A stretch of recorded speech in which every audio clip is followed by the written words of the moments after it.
Hey guys, what's going on this Friday morning? Susan, Tammy, hey RC, Misfit Brit. I love that name. Hey Susan, hi Aggie, Tammy, Savannah. I think I said Tammy twice. That's okay. That one Ginger, still love that name. Okie Mama, what's going on, girl? Hey Misty. Misty, actually, you had a comment in here I was going to look at real quick before we got started while everyone's getting settled. Hey Katie. Let me find it.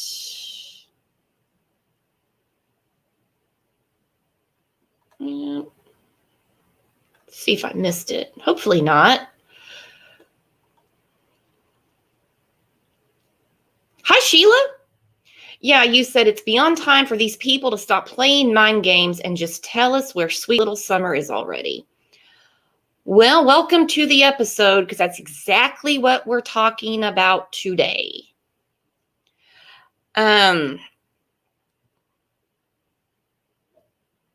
just kind of preface it while people are coming in and getting their notifications. Hey, Ashley, just roll with it.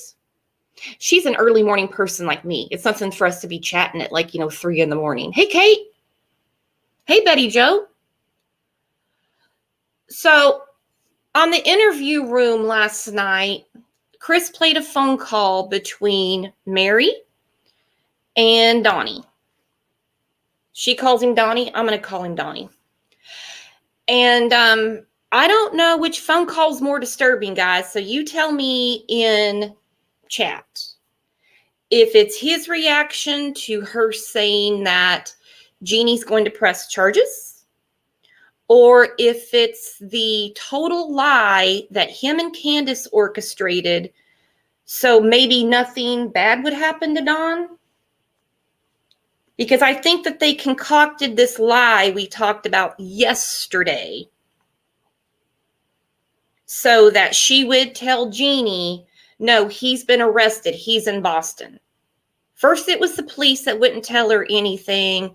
Then we heard some all that. And the Mexican mafia, that was kind of in there.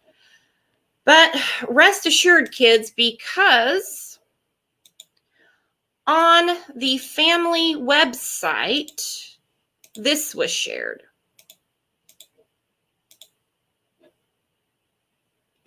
Lots of rumors. It's a rainy Wednesday, but we are both safely at the house doing some work around here. What work? Don't believe the crazy rumors online. We are quietly and safely at home. Well, where's the mob?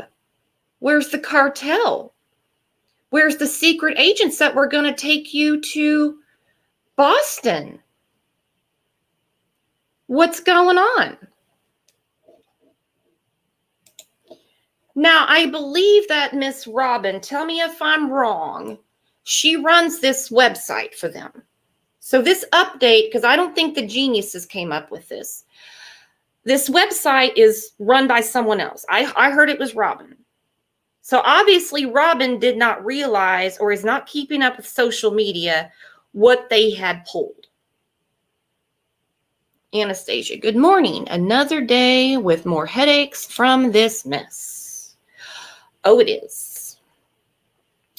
Oh, it is. And for the full phone call, go check out Chris in the interview room. They did great.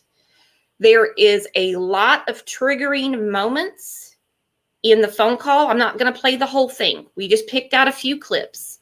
I'm going to warn you. I'm not saying not to go watch it. I'm actually encouraging everyone to hit the interview room.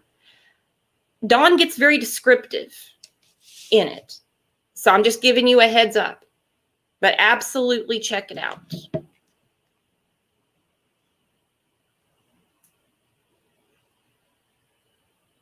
Real quick, could you guys all hear the clips very good yesterday?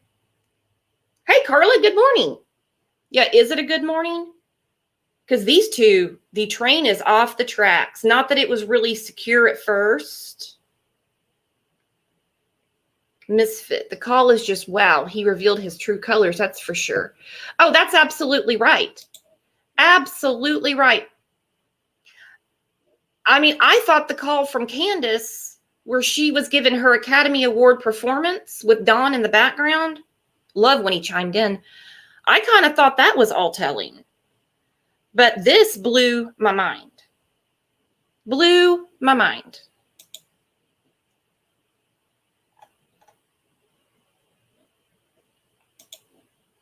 All right, so I'm going to start with the first clip and then we're going to discuss it, okay?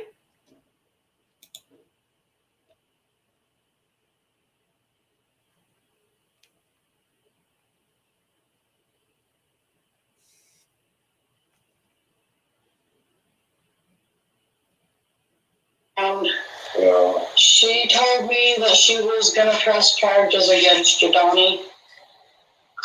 So, yeah, so I wanted to let you know.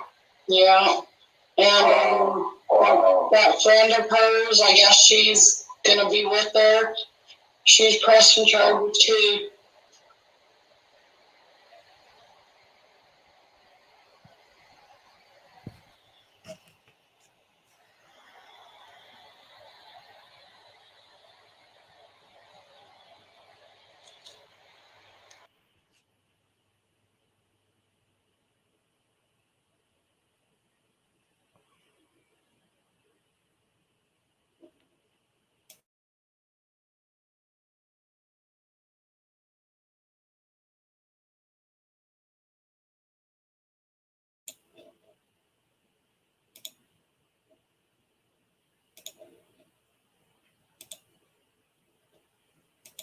All right, I'm going to bring another panelist up. So what did you think about that? He didn't seem to be too surprised.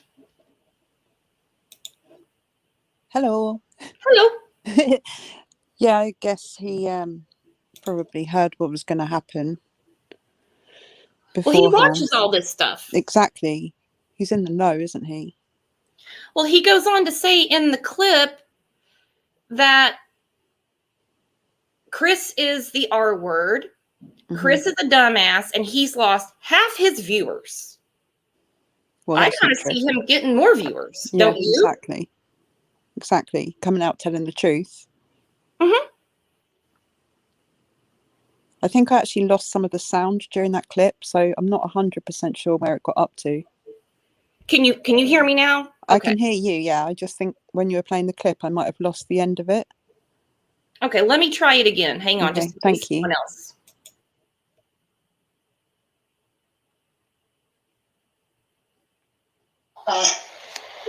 I don't know.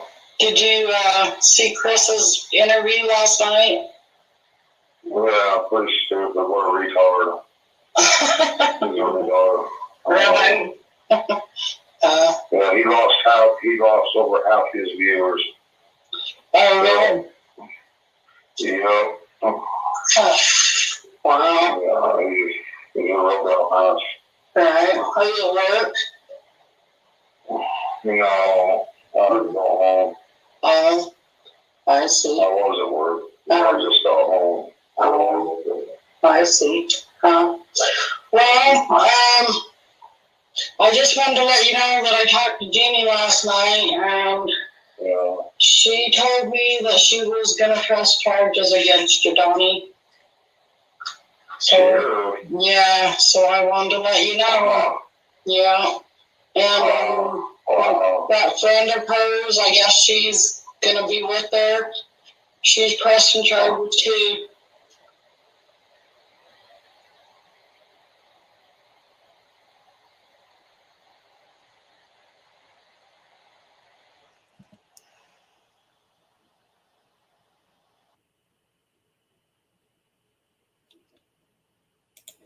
All right, so she drops that bomb on him, which I think he already knew was coming. And you can tell he gets quiet for a minute. Then he goes into bashing Chris, and then he starts marinating on it again, you know? Yep. Ruminating. Steph, this phone call, I don't know the exact date, but it's before the phone call we talked about yesterday. I believe the phone call where those two decided that it was, you know, a good Tuesday to tie one on. That was made I don't Awful. believe it's a prank. I think they thought they were smart enough to have Mary get a hold of Jeannie and say, oh, well, he's already in custody. He's in Boston. Yeah. They were trying to manipulate the situation, basically. Trying to manipulate Jeannie into not pressing charges. Oh, I agree.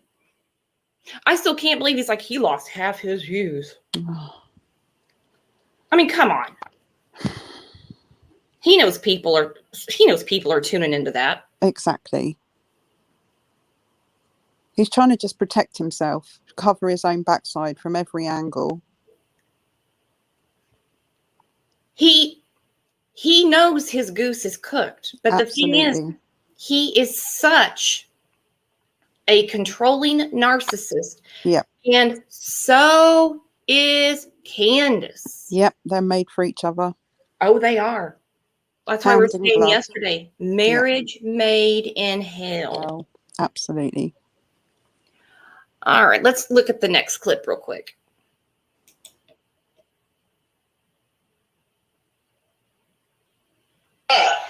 Huh? So what am I gonna do? So what are they gonna do with my kids? Is Jeannie gonna take care of my kids? Yeah. She said in that one interview that she tried to adopt my kids and everything else and take care of them. I think she's gonna come down there and get these kids too. That's it. I don't know, Donnie. So nobody gives a fuck about my kids, If they find Summer, well, I'd like to know what Summer thinks of all this. How hateful motherfuckers are 40 years later.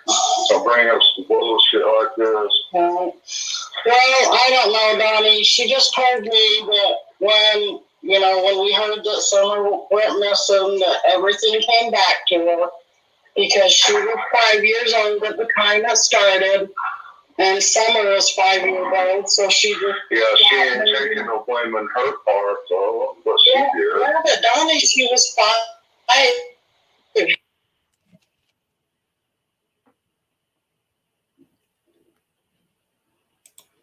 I cut off there because she was cutting out. No, it's fine. Who's going to look after his kids? Did he Thank actually you. say, is Jeannie going to look after my kids? What about you look after your kids? Why weren't you looking after your kids, Donnie? Or how about this? Seriously. 40 years later, you bring me some bullshit. Oh, and yeah, right. She's explaining when Summer went missing, she realized Summer was 5. Jeannie was 5. Yep. And so Jeannie felt it was the right thing to do. And it was to contact the authorities. Yep. Who's going to take care of my kids? Who's going to take care of his kids? This is bullshit. Oh, I just I can't. love it when he says, I wonder what Summer thinks. Oh, Wonder yeah. what Summer would think of this. That's actually the most recognition I've seen him give Summer since she went missing. How sad is that? To actually, what would Summer think of this? Oh. It's all about him. It's always all about him. None of this has ever been about Summer for him. This is all about his reputation, how he looks, what people think of him, how he can make himself look better, how he can make himself look stronger. It's classic narcissism. Mm-hmm. Well, there's Summer right there. I wonder what she does think of all this. I wonder what Summer does think. It's just heartbreaking. Oh, every bit of it is. I mean, for one, that was her normal life. That was normal for her. She didn't probably think anything out of the ordinary, really, because she's never known anything different. No. Mm-mm. And that's down to him and her, the mother and father, and the grandmother. But, The grandmother lived there. Absolutely. All the adults in that house that had blind eyes towards what was going on with the children in that house, and the parents towards the children, and they all just turned a blind eye for their own self-gratification. And we know what that gratification was, because we saw what went down on Tuesday. Yep. We know what went down on Tuesday. Oh.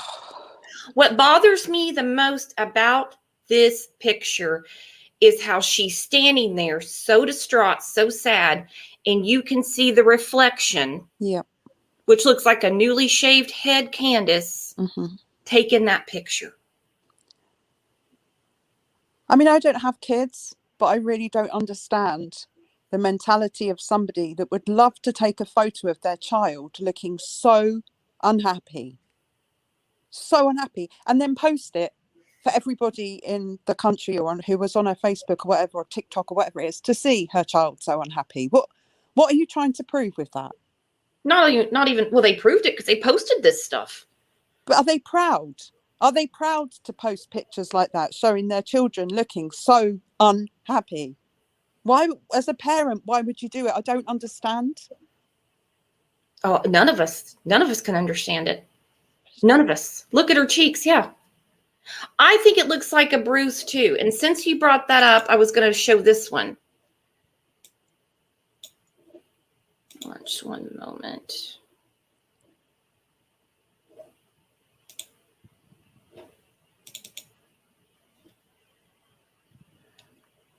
Just one moment, since she brought the bruise up.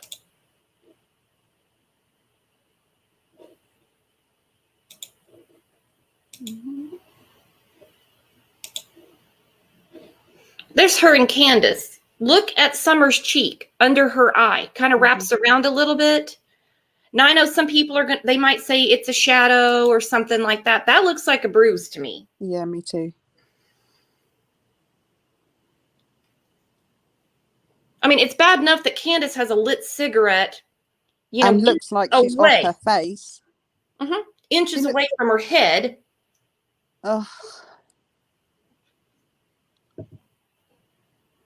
To be honest, even if it's, I mean, obviously if it's a bruise, it's bad enough. It's bad. But dirt, bruises, matted hair, dirty clothes, skinny as a rake. You know, there's nothing about these children, and especially about Summer, that looks happy, healthy, well cared for, well nourished, well loved. None of those things in any of these pictures. And I don't understand why you would want to exploit your child like this by putting out pictures of her looking so unhappy and so unhealthy. I don't understand it. I took this straight from her Facebook. So when Benny says that Chris is altering pictures, right, I can't say that because this is straight from her Facebook, absolutely, which is public. This is public. She posted it on her Facebook. She did. Candace, the mother, posted a picture of her child who looks like she's either been punched in the face, fallen and hit her head, hasn't washed her face for a month, whatever it is. She's why would you put a picture like that? I don't know. I don't see the way her other arm, Candace's arm, is, that this is like a selfie or anything. Someone took that, but she posted it. Oh. But it looks like a bruise to me. Yeah. All right, let's take a breath and we're going to break down this next clip, okay? Okay.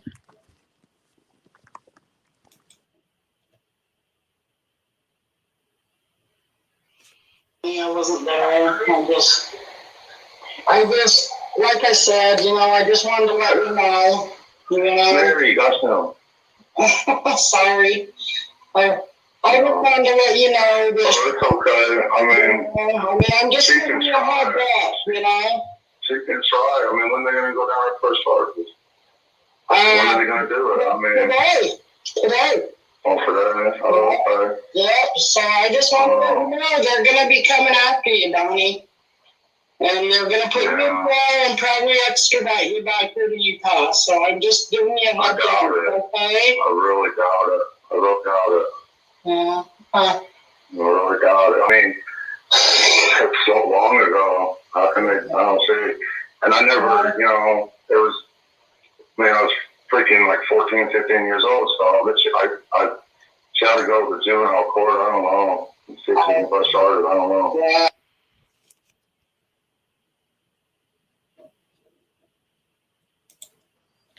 He thinks they're going to take him to juvenile court?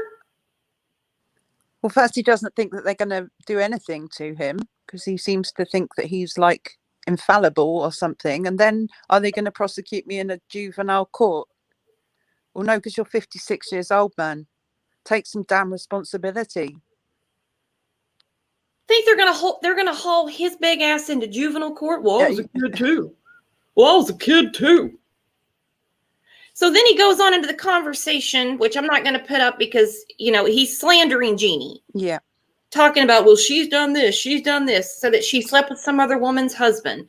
And Mary's saying, I don't know about that, Donnie, but again, she's like, I'm telling you, she's filing charges. And he's even started before that to victim blame her, to justify his actions. Every single thing he's done, he's got to have a justification for. Oh, I was a child. Oh, I was this. It was this. She started it. Sorry, I'm not being very articulate. He just winds me up so much. He does. I just couldn't believe that. It'll just be in juvenile court. It's so damn long ago. I mean, I guess this. Dear God. Phoenix Rising is saying they could still charge him as a juvenile. Is that right? Even though it continued into when he was an adult. See, I don't know anything about the American justice system. This has bemused me for days. So I'm not entirely sure what could happen there. I don't know.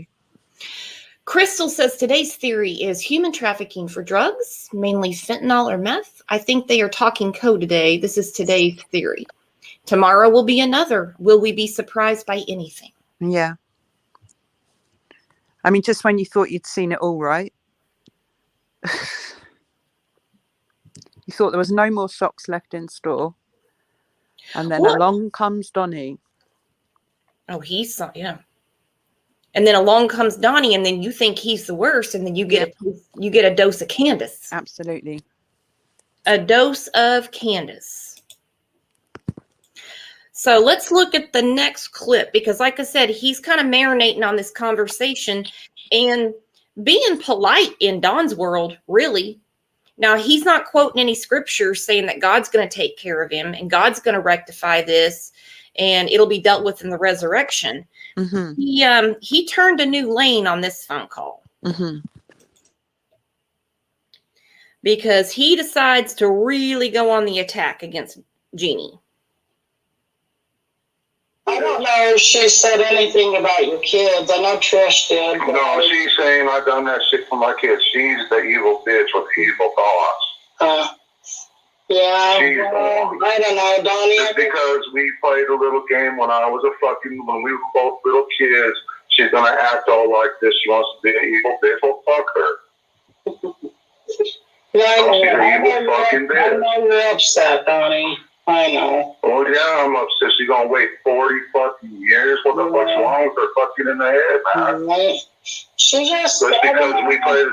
She played along with me, Myron. She played the little game. Yeah. She's not innocent. She tried to fuck my dad. I can't see. I don't know. I just. She says it's not. We can see nothing, man. We can see nothing. If she give a fuck, if she fucking give a fuck about my kids like she claims to, she'd stop this fucking evil ass bullshit. Yeah.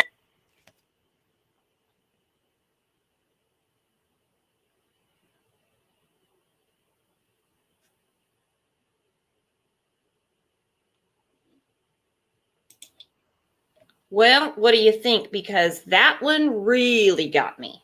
Oh, he makes me sick. Played a little game. Mm-hmm. But he goes on the attack there. He's no longer saying juvenile court. What would Summer think? Chris is a retard. He's not doing that anymore. Now we're blaming her. She instigated it. She wanted to play the game with me. She wanted to come in my bed. Just the same things that he said about Summer, right? But he also says, she keeps saying that I've done this to my kids. I did not hear anywhere in that interview where she alluded that she thought he was abusing his children. No, neither did I. But that's on his mind. Think about that. He said that to Mary. Yep. Jeannie didn't say that. Unless I missed something, and it's very easy to do. So if I'm wrong, always correct me. I don't think that Jeannie went to press charges against him, saying that he was doing the same thing to his children. She went to the police, or to whoever she went to talk to report it, to get justice for herself. And she went 2 days after Summer disappeared because she felt it might be relevant to the disappearance of Summer, not because she was saying to them he's been doing the same thing to his children. It was for her own self. For her own self, and for them to look into. Absolutely. She didn't press charges. She wanted them to look into. She did a good thing. She was helping. Absolutely. That's what I mean. But she didn't say to them, I'm coming to tell you this because I think he might be doing the same thing to Summer, which is what he just said there in that clip. She went in case it had a relevance to what happened to Summer. That's why she went. But him saying she liked to come into my bed, she liked to play this game with me, all of these things he has said about Summer as well. Okay, Marie said, I never heard Jeannie, Mary, or Trish say he was doing it to his kids. So why would he assume that? Exactly. Where did that come from? Think about that, guys. Why is that in the forefront of his mind? It's in his psyche. It's somewhere floating around in his conscious mind. It's not in his subconscious mind. It's in his conscious mind. I've done this to my children. They think I have done this to my children. That's running around in his mind. I think that's the reason. That could be a very good reason why Summer's not here. I still believe that CPS was getting ready to make a visit. Yeah. Whether it's on the 16th, that so many people say it's the 16th. Guilty conscience. Yeah, Savage, you're right. Guilty conscience. I'm also looking at what Dawn has said several times. I'm not going back to prison. I think these two on the screen are partners in crime. Yeah. Codependency. Hand in glove. They feed off each other. I think they've got something on each other. I think they hold information about each other that's keeping them together, even though they're toxic for one another and for their kids. That's what I think. Oh, I think so too, because I think they each have secrets they're each hiding. Yeah, exactly. On behalf of each other. So it's kind of like, you can't leave me because I'll go tell them this. And the other one says, yeah, but you can't do that because I'll tell them this. And so backwards and forwards it goes, and they continue this whole toxic cycle. It's not just them it's affected their children, it's affected Summer, and it's now affecting the majority of people on YouTube as well. You know, this toxicity is leaking out of them like a nuclear reactor or something in a meltdown. Oh, you're 100% right. They both knew that CPS was onto them. Yep. Now, mind you, these two people, the marriage made in hell, know each other's past. His prison stint, I understand people change. Everyone has a past. Okay, we learn. His prison stint didn't make her bat an eye. Nope. His relationship with his children didn't bother her. Didn't do anything. Nope. Him knowing that she lost her children, they were being currently at the time they met, raised by the state of Wisconsin. Didn't bother him. Let's have 4 more kids, guys. Do you think that Candice knew that Don had stepsisters that had said that they'd abused him before they got married, or before they came out and said it? Do you think that she knew that? Oh, I don't think anybody ever contacted Candice about that, but I do know that she knew the allegations were coming out. She knew it. She knew they were going to be on Chris. She knew they had talked to another Facebook group. She knew all that, and still didn't bat an eye. Even when Dawn was talking to Chris, going, "She came on to me, man. Yeah. What about her part in it?" Yeah. So as a woman, and a woman missing her 5-year-old daughter, she's still okay. Yeah. She's still okay with it. She facilitates him, basically, doesn't she? She just allows him to do whatever. But they're both the same towards each other, because he facilitates her behavior as well, you know, being in the background while she's making a call, crying her eyes out in inverted commas to Mary. He was there. He allowed her to do that. He encouraged her. Do you see what I mean? It's a complete codependent relationship. They feed off each other. You're exactly right. Yeah, I hadn't used the word codependent yet, but it's the truth. They cover for each other's nastiness. Absolutely.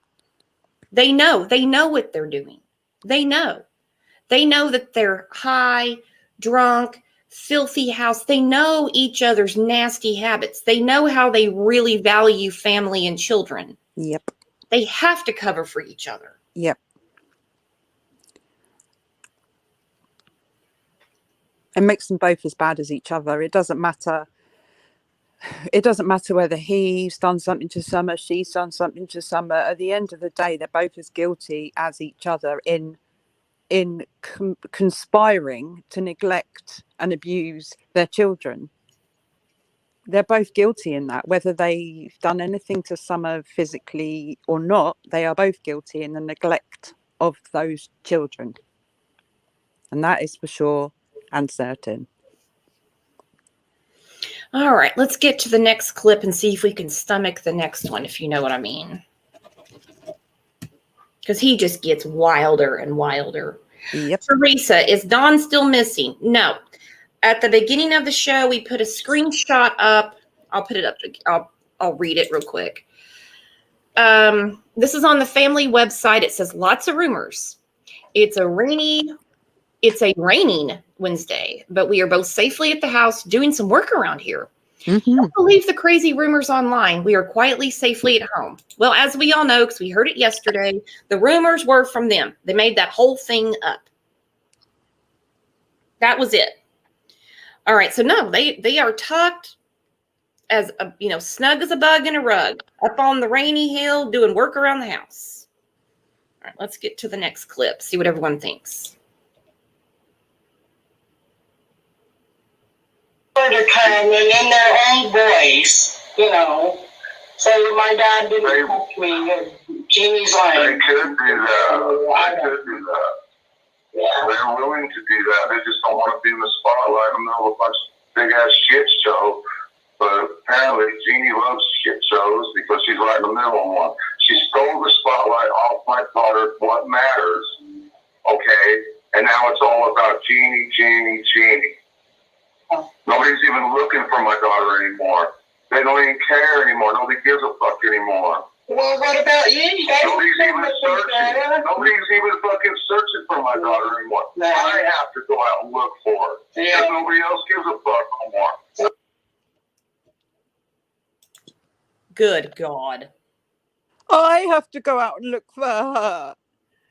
No one gives a fuck about my daughter. I have to go out and look for her. Mm-hmm. Yeah, that's She your took job. the spotlight off of Summer. Now no one's even searching for her. Oh. That has nothing to do with Jeannie, and the shit show is Oh. them.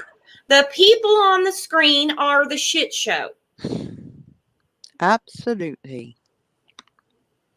And you're right, Betty Joe. He hasn't looked for her. What's he doing? Except harassing neighbors to see what they've been telling the TBI. Mm-hmm. Jeannie loves the shit show. Jeannie's been living in hell for almost 40 years because of you, sicko. Because of your shit show. Mm-hmm. I mean, he even goes further with the victimization of saying Jeannie used to ride on motorcycles with him. He'll take a lie detector because he's telling the truth. Buddy, you already said. We already heard you. I do like those tiny violins, Gen F. I know, poor Dawn. I'm going to put that up there. Yeah, Want everybody to see that. With you on Poor that Dawn. one. Poor Dawn. Poor Dawn. And there's still people that say poor Dawn. There's still people that really believe that he got tangled up in the cartel and that this is just bad karma on him and Summers had to pay for it.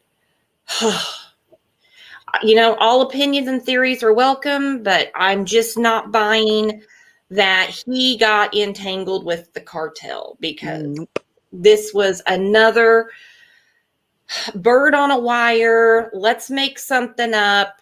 Hopefully the TBI catches what I say and they'll run that way instead of running this way. Yeah, distraction bomb. Look over there. Look over there. Oh, he's throwing bombs. Yep. He is throwing bombs.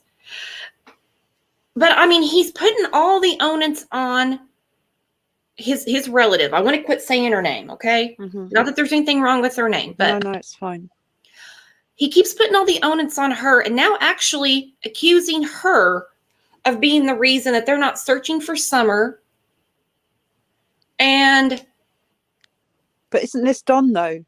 This is what he's done since the beginning. He's blamed everybody else, absolutely everybody else. He's blamed Candace, he's blamed Grandma, he's blamed the boys, he's blamed Hunter, he's blamed Ali, he's blamed literally nearly every single person that he's Jackie been in Dobbs, contact. David Dobbs. Absolutely. It's never him, is it? It's everybody else's fault. And now he's doing the same with his stepsister. He's putting the blame onto her. This is his MO, if you like, I think. The cartel. He's put the blame on them as well now, hasn't he? Of all the people to blame, you're going to come out and blame the Mexican mafia. Is that it? Yeah. You've run out of people to blame, so now you're going to blame the Mexican mafia. Yeah, because he borrowed $50,000 from him. Someone in here yesterday, I can't remember who it was, had the funniest comment. So what's the interest rate on borrowed money from him? Yeah. Do you think they're just going to let you get away with it? Maybe take your child and then say, oh, okay, that's okay. Your debt's repaid now. We'll leave you alone. I'm not entirely sure how the Mexican mafia work. Don't get me wrong, but I'm pretty sure. Yeah, I have no idea either. That they don't work like that. No. No, and sadly, Don doesn't know either. Because if he did, he wouldn't be saying this stupid nonsense. Evidently. I think he's been watching some movies or something and picking up ideas. I mean, he wanted to make a movie, didn't he? So yeah, it's like he even said that one time. It's going to wind up being a Lifetime movie. Yeah, starring you in jail. Yeah, he offered to. He said to Cher about making a movie, a confession movie, a fake confession, where he could earn millions from the confession movie. Well, and one thing I do believe Cher on, not saying I don't believe the other stuff that was on the show, because it was clearly him talking, is when she said it was all about money for him. Yeah, I believe it. I believe that 100%. I think this has always been about money, ever since right back at the beginning.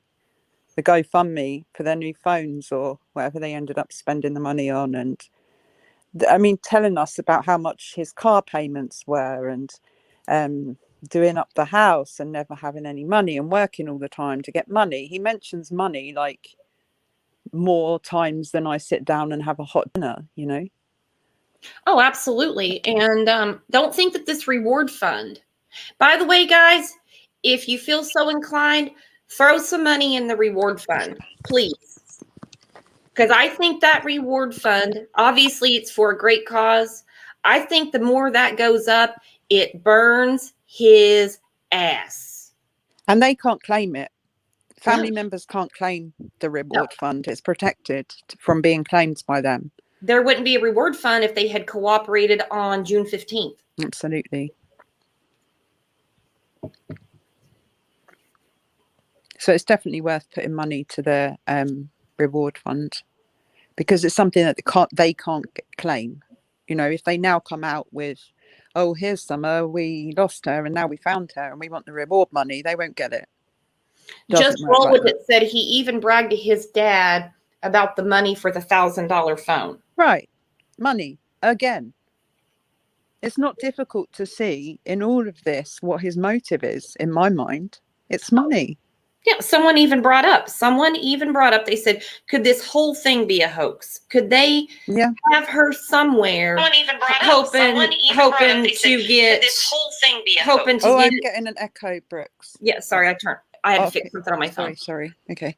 Yeah, I mean, we had that case in the UK of Karen Matthews, who had her daughter Shannon abducted and then held her to public ransom, basically put out posters and videos of herself talking about how hard done by she was and holding up Shannon's soft toy, and all the time for 3 weeks while this child's missing was being followed by the media and etc. And it her daughter was found with a relative and he drugged her and hidden her in the bed, and they were trying to get the reward money for her, so they were basically holding her to public ransom. I mean, she got arrested and the stepfather spent time in prison as well for incidentally being a paedophile, whatever you call it. But this was all about money. It was all about money, literally, from the start. The child was not quite unharmed, but not dead or anything. But it was just a way to make money from sympathy from the public. And it's kind of similar there's a lot of similarities that run through it. I'm not saying that that's what's happened with Summer, but the motive behind it seems quite similar to me. That would be something else. Talk about a twist, as if we don't have enough. Yeah. I mean, there's a few of us that have, because obviously in the UK, we know about that case. It was a very big case in the UK.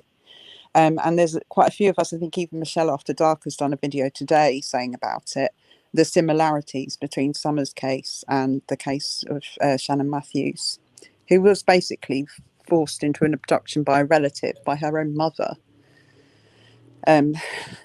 So, yeah, I mean, I don't know if it will come out this way with Summer. You can only hope, because then that would mean that she was still alive. But I don't know. Personally, I don't know. No, but it's a very interesting theory, and actually that she'll never go back to them. No, she won't. And in fact, Karen Matthews lost all of her children as a result of it. She was in prison for a long time. She's out now. They've given her a new identity. She's pregnant again. But that's another story. Just roll it said, can you imagine what the real mafia think of these two idiots? Oh, I mean, come on. You know, fights you don't want to pick are with the cartel. Absolutely. Don't get on there and say they have something to do with this and you owe them money. Do you really want them to find you?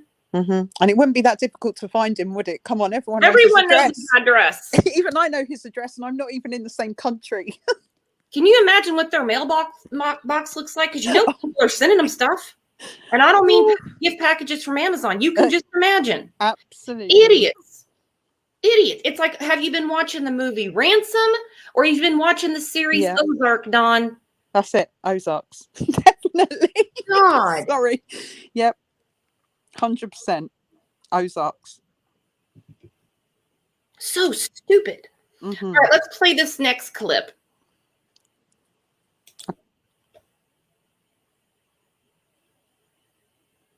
And give you a little bit of info and, you know. Well, my wife says tell her good fucking luck. Yeah.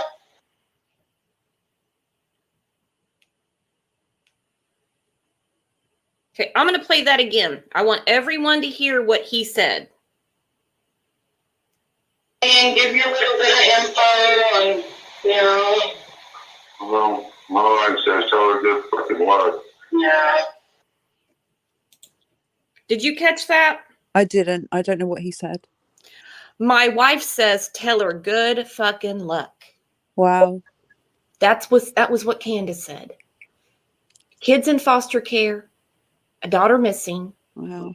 Someone's getting ready to file charges on your husband. Mm-hmm. Good effing luck. That's what Candace said. My wife said good effing luck. Oh. Yeah, he doesn't say it very clear because by this time I think he was on his 7th whiskey because, you know, he's at work. But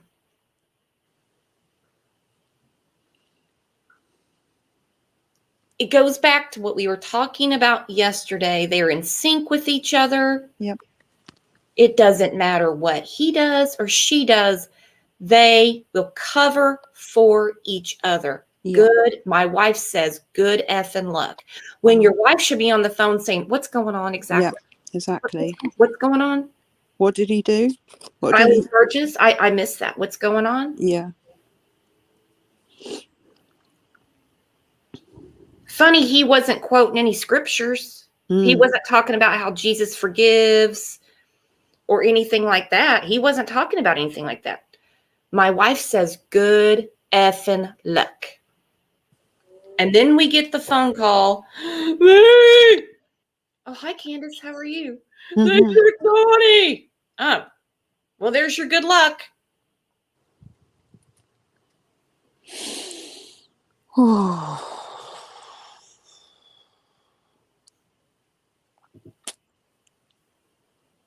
Yeah, Are they not the absolute worst? Mm-hmm. Yeah, they are the definition of the world's most awful people.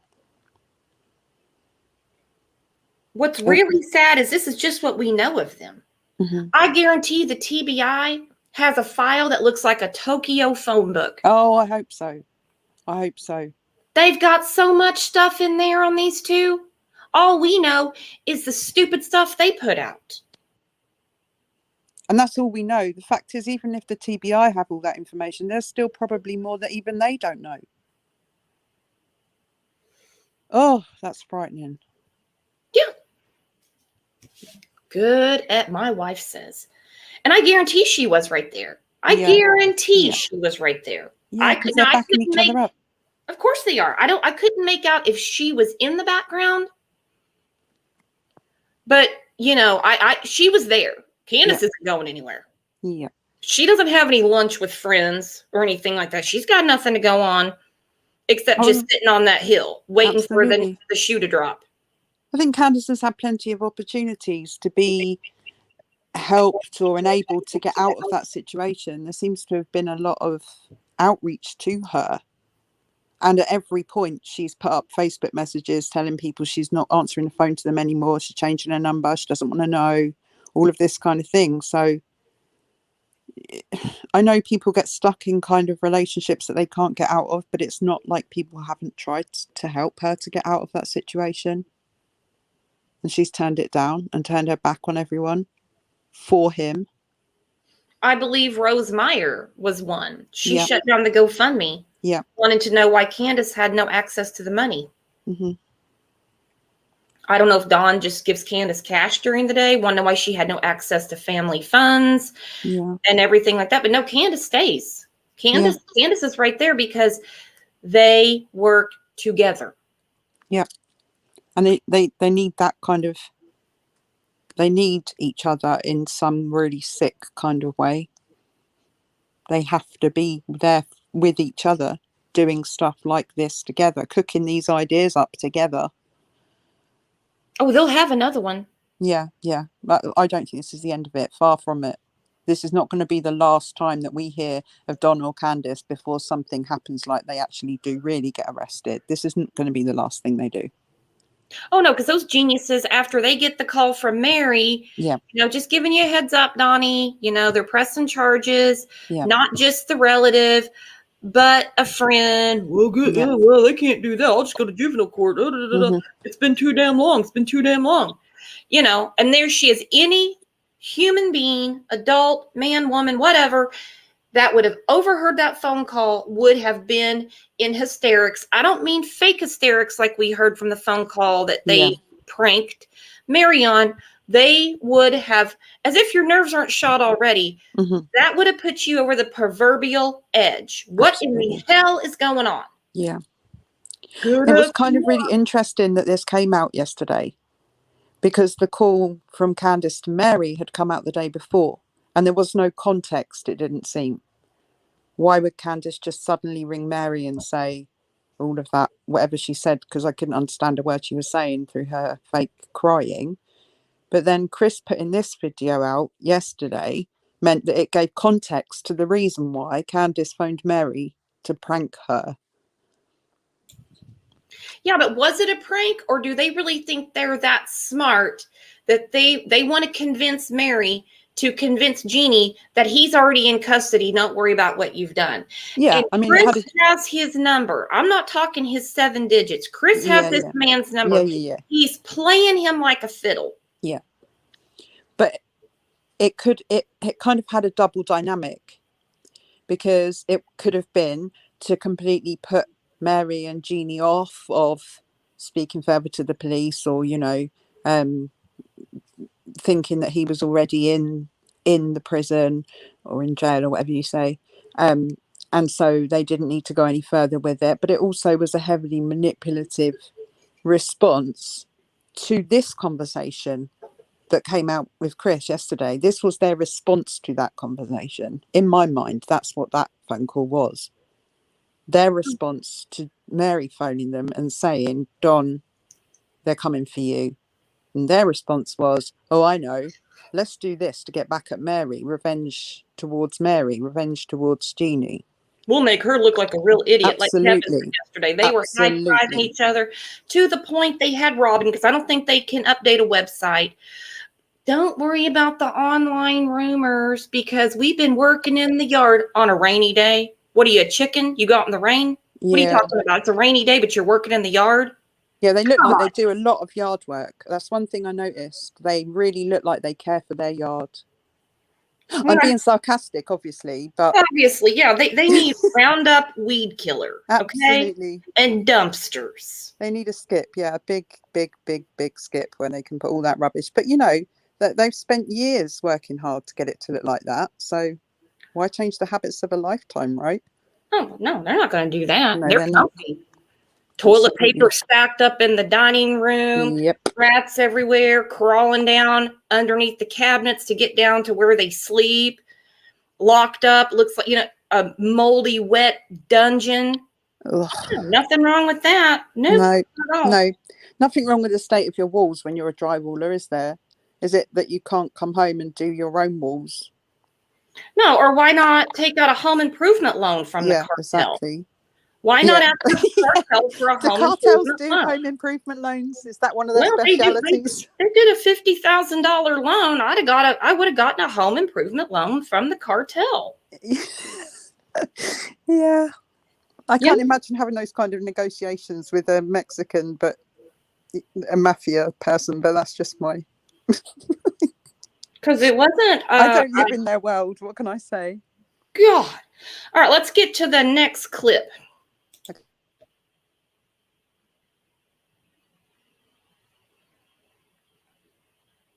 But what do you think people's going to say when she actually gets me locked up for something 40 years old over playing house? What do you think people is really going to think about her then? I don't know, Donnie. I don't know. I do. I already know. Because that message I sent you, I'm getting all kinds of them from women that actually support me because we was playing a little house or whatever when we were kids. Yeah. And they think she's full of shit, man. She should be worried about Summer instead of trying to paint me as some kind of a monster that I'm not. I love my kids. I love everybody. Do they think Did we people all are going get that? to think about her? What's everybody gonna think? What are they going to think about her? That we just played house and now I'm in prison, and people are going to think, what are they going to think? What about what they're going to think about her, Don? What are they going to think about you? She's Taking the one advantage. filing charges. You're the one that Absolutely. says she started it. And by the way, when you guys go to the interview room, he gets extremely graphic about what went on. Yeah. Yeah. I'm not playing that. Just not going to play that part. It's too early in the morning. Just not. It was hard enough for me to hear him going into it. What are people going to say? Does he seriously think that Jeannie is going to go to court in America and say, oh, yeah, we were just playing house and I'd like him to go to prison because 40 years ago we just played house? Is that what he thinks she's going to say? Mm-hmm. And then he's going to go to prison for that? Oh, he actually goes further into the call and says, I'm going to get in front of the judge and said she initiated this. Right. Good luck with that. Do you know what I say? Good fucking luck, Don. I'm just going to go right back to what your darling wife says. Yeah. Good fucking luck. Good fucking luck. My wife said good fucking luck. Couldn't Absolutely. believe when I heard that. That's your response? Mm-hmm. Oh my God. I don't, can our heart take one more of their phone calls? I'm asking everybody seriously. Yeah, or what attorney is going to go in front of the judge in Utah and say, I was going to let you know. They were playing house back then. Yeah. And this 40 was years her ago. idea. I know she was 5. And he also says over and over, he don't know where she learned it from. Mm-hmm. Good God. All right. It's almost as though he thinks not only Mary, but everybody else that's hearing this conversation thinks like him, or thinks that he's intelligent for saying these things, or that he's got a point, or that he must have such a low opinion of everybody else to think that they think like him.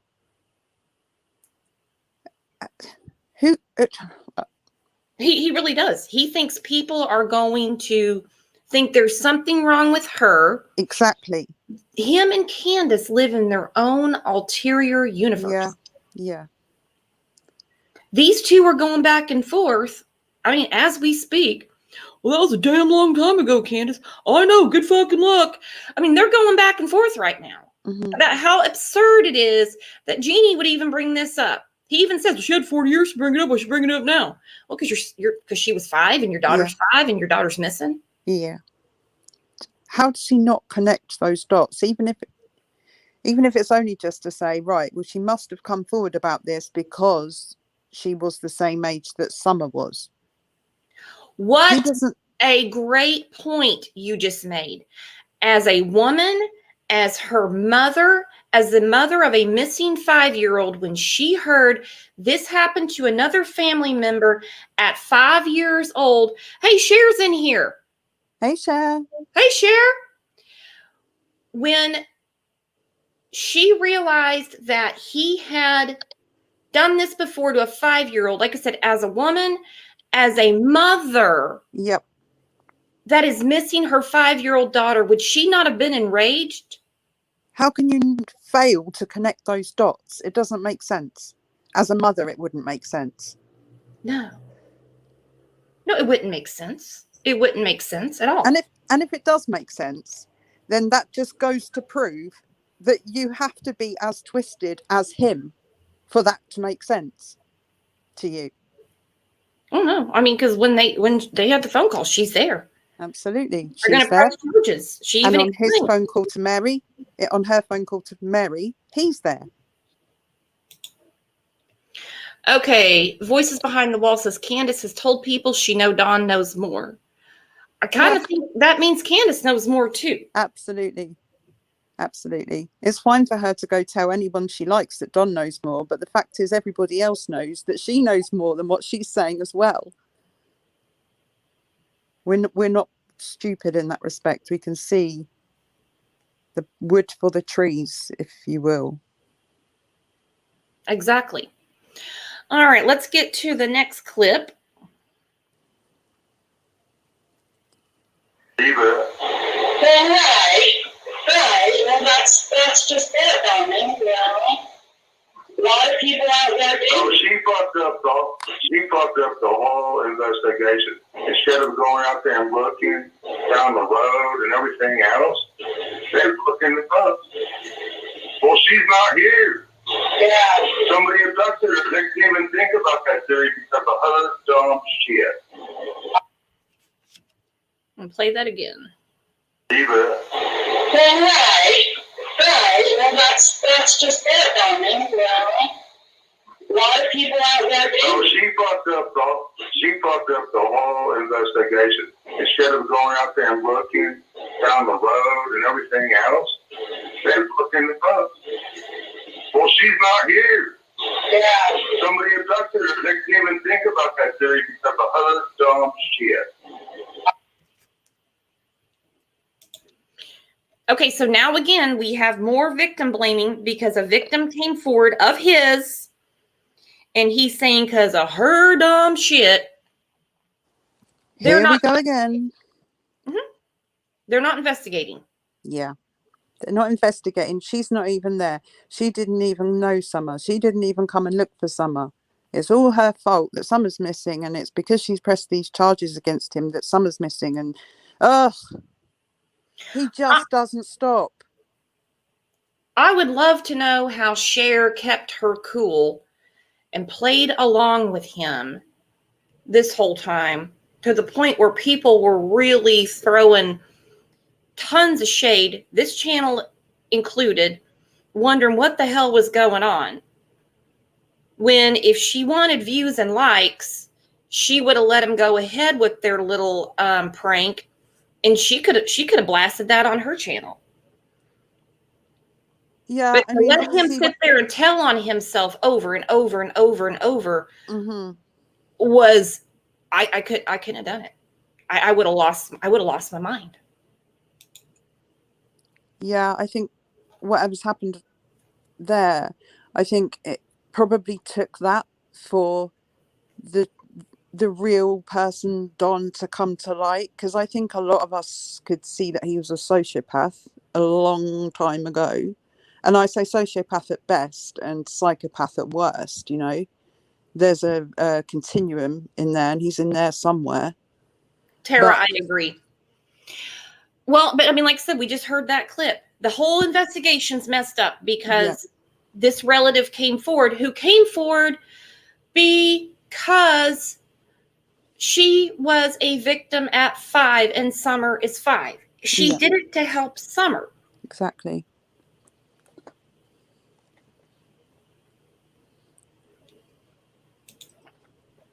Okay, VBTH said, it was hell darn hard, guys, but I seen the train wreck happening. Wanted y'all to see too. Whatever had to do my part to help find Summer. You let him talk. You let him talk. He just kept telling on himself. Yeah, I think it was developing an insight into the fact that he was actually just outing himself every single time he spoke. He was incriminating himself more and more and more. I wonder if he's still trying to contact her. She doesn't have to tell us or anything, but I'm just wondering. Because I he think seems Cher like said the that types that won't leave anything alone. I think Cher said he unblocked them on his old Facebook or something. I don't know. I didn't really hear the whole thing. But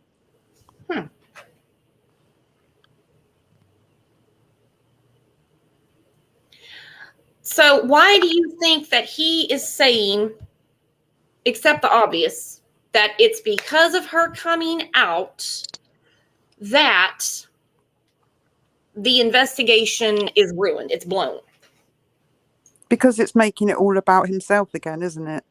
Instead of taking responsibility for what he's done, he's put all the blame onto her for what happened originally, and now he's trying to blame her for the fact that Summer's missing because she's not there, she didn't look, she's not this, it's not about it's just about blaming everybody else, which is all he's done all the way through this. Yeah, it wouldn't even be surprising if he now comes out and tries to blame Cher, of all people. He's got to have someone else to blame. That is his MO. You read my mind, because I believe that's who he's going to blame next. He blamed Chris McDonough. Yep. Chris McDumbass. He's a retard. He's this. He's that. He twisted my word. Yep. Who said those words? He said those words, and Chris McDonough apparently twisted those words. No, I'm sorry to say, I know she's in the chat. Hi, Cher. But I do seriously think that Cher and Prairie Boy and Mr. Cher will be the next people on his target list, because they'll have said something or done something and it's their fault that Summer's missing. Now it will be their fault, and it will be him blaming them for it. It won't be their fault. I think he'll make it like exactly it is right. I think you're exactly right. Because I mean, he's the one that called Chris. Yep. Then him and God and the bride from hell got drunk and called Chris and sat there and taunted him. Mm-hmm. So he thought he was running the whole show with another channel. And when he basically pushed that channel to their limit, where they just said, do you know what, enough is enough. We're not going to sit here and facilitate your narcissism anymore. Then now it will be their fault. He'll be next on their target. They will be next on his target list of who he attacks next. It will be them, because they've been the people there. They've been the people closest in some respects, even if it wasn't an intimacy. They'll be the next people he blames. I guarantee it. It's got to be, because he went after Chris when all he did, Chris let him talk. That's all he did. Yep. And then he tried to say that Chris twisted his words. Well, the next thing, even though the Voices have edited some of their videos, a lot of the videos, when they called him live and he was speaking live on air, anything he said came out of his own mouth. It wasn't planted in his mouth. No one made him say those things, but he will say that they twisted his words. I guarantee it. He's being nice to me right now because he needs his platform back. He wants his platform back. Yeah. Oh, hell yeah, he wants his platform back. He thought he was running things. He didn't realize that he had been figured out. He didn't realize that. Hell, none of us did. No. Let's be honest. I mean, I haven't ever, I don't know, you're supposed to say to a narcissist, whatever apparently is meant to be the response that you give them. But I just wonder whether Cher and Prairie Boy and Benny give the platform back to him, then he'll be fine. But if they don't, I wonder what kind of things he's going to try and pull on them. I wonder what the next prank will be. I suggest he makes his own channel. He wants money. I suggest he makes his own channel. Wow. I'll let you run with that one. I fully encourage it. Well, at least he couldn't say that other people were putting words in his mouth or whatever, could he, if he had his own channel? Nope, he needs someone to blame, but I fully encourage it. Him and Candace do a show every night. Oh, God. Sorry, my mind is just no. Just imagine. Do it straight from the dungeon. Do it straight from the dungeon. Mm. Tara, thank you. Thank you, Tara. To be honest, Brooks, I think I'd rather he just spent his time and energy either telling the truth about what's happened to his 5-year-old daughter or out looking for his 5-year-old daughter instead of saying or doing anything more on YouTube or any other social media. Just get out there, find your daughter, bring your daughter home, or tell us what the hell happened to your beautiful 5-year-old daughter, Dawn. Exactly. Let's go to the next clip. See what he's got to say. That's just stupid. Well, don't you think what Gene's doing is really freaking retarded and stupid? I'm missing my daughter, whom I love with all my fucking heart, and she's just fucking took the spotlight off of her and put it on her little ass like she's somebody, and oh, I got hurt, blah, blah, blah, and she never got hurt. Yeah. And I will tell the courts she initiated the whole thing. I don't know where she learned it from. Like I said, I have no idea. But she was truthful, and she was a woman whatsoever. She would remember that, and she would say so. But she don't. She don't take no blame for nothing.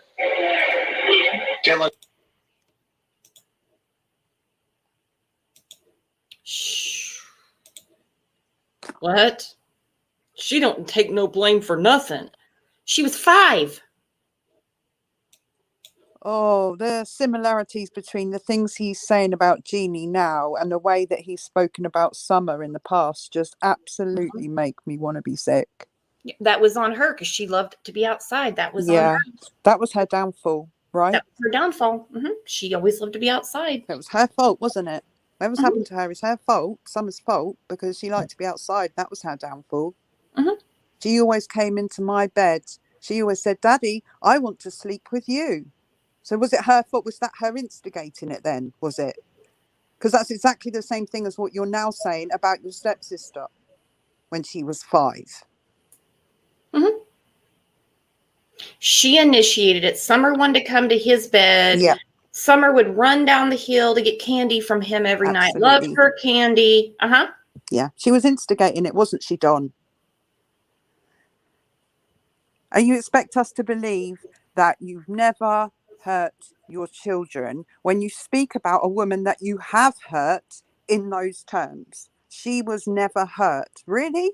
Just like Summer would never wander off from the swing. Summer would always come to me. Summer said, oh, I love you, Daddy. She loved me like no one else had ever loved me. Oh, come on. Come on. You're grooming a child the same way you groomed your little sister. It's the same thing. It's just that now you're a 56-year-old man, Don. Take some goddamn responsibility.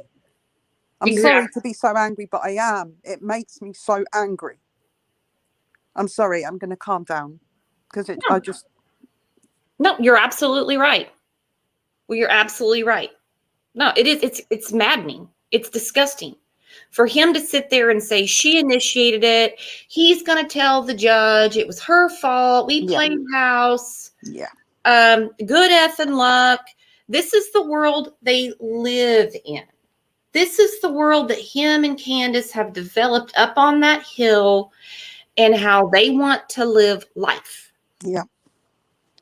And imagine now in the future, if he has to appear before a judge with anything, regards to anything to do with Summer, is he going to say, but it was her fault because she did this and she went down the stairs to play with her toys in the toy room and she would come to my bed and she would do, is he going to blame Summer? Because it damn well seems like he's going to. Well, if it had come down to that, he got away with it before. Okay. We know there's many victims. Okay. He got away with it before in his mind. Yeah. Had CPS gotten there before they did whatever went down, Mm-hmm. it would have somehow been Summer's fault. Yeah. Yeah. Oh, my heart is broken for that little girl.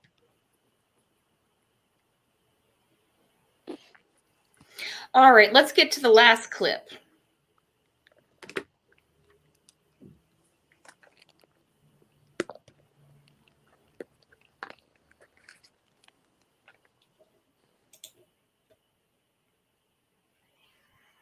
She loves Summer so bad and thinks about her so bad and all that bullshit. Tell her to get her proper fat ass and come out here and help us search. Yeah, She really fucking give a fuck about anything. And if she cared about Summer, she'd care about her dad. Yeah. Yeah. Because Summer loves me, man. Y'all don't fucking understand. Everybody thinks oh, poor Summer, poor Summer. Well, Summer loves her fucking daddy. Well, I'm sure she does. I'm sure she does, Donnie. Well, I know she fucking does.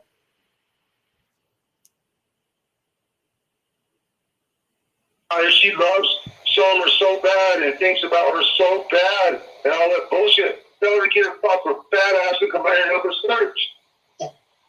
Yeah, She really fucking give a fuck about anything. And if she cared about Summer, she'd care about her dad. Yeah. Because Summer loves me, man. Y'all don't fucking understand. Everybody thinks oh, poor Summer, poor Summer. Well, Summer loves her fucking daddy. Well, I'm sure she does. I'm sure she does, Donnie. Well, I know she fucking does.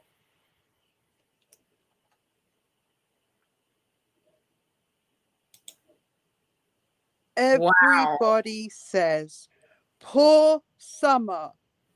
Poor Summer. But he's mocking her. Everyone says, poor Summer, poor Summer, poor Summer. Absolutely. I can't with that. It's the most disgusting thing I've heard. Hi, Kevin B. Hey, Kevin. I sent you a text earlier. Kevin has some family things to take care of today. If he wants to grab the link, he can. Poor Summer, poor Summer, poor Summer. Why didn't she get off her fat ass? Well, why is it? I thought you were looking.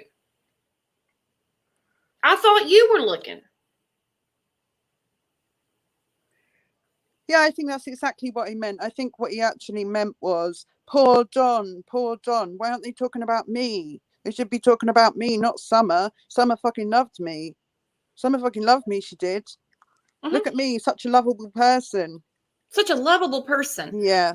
Love animals, love my family. Look at all my children and how great everything turned out. Everyone loves me. Absolutely. Everyone loves me. And Summer loved her daddy. Yeah. Yeah. I say poor Summer. But I say poor Summer because she's got a father and a mother like that. Yep. Didn't stand a chance. Absolutely. I could not believe, and that's our last clip because the rest of it's too much to go through. The way Interview Room handled it was perfect. Because it gets very graphic. It's very disturbing. This is a very disturbed man. And so is his wife. So even if it's an abductor, the cartel, and everyone else, all the shit they've thrown at the wall to find something to stick, they still are terrible human beings. Absolutely.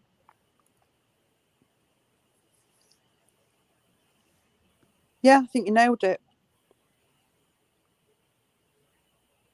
Absolutely insane. Mm-hmm.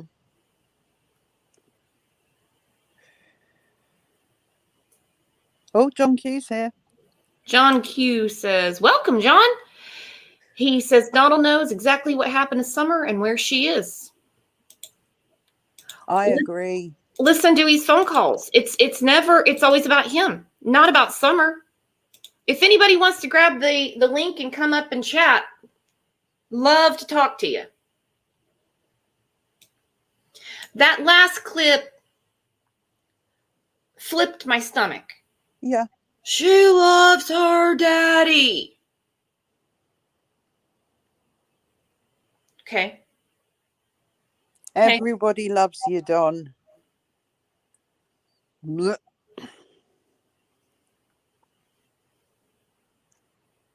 We go from what are people gonna say? What are people gonna think?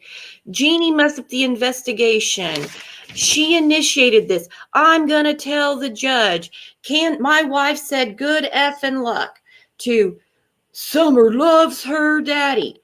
Why did he use present tense there and everything else has been left? Yeah, good point. Good point. Yeah, absolutely sick.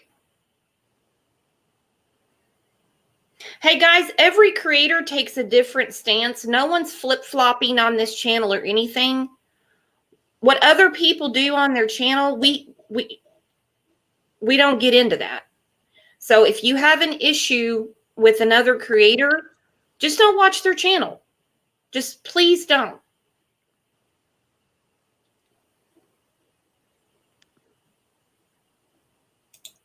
John said, it's sick. What kind of relationship did he have with her? Well, I'd like to know. Yeah, I put the link up there if Tim wants to come on.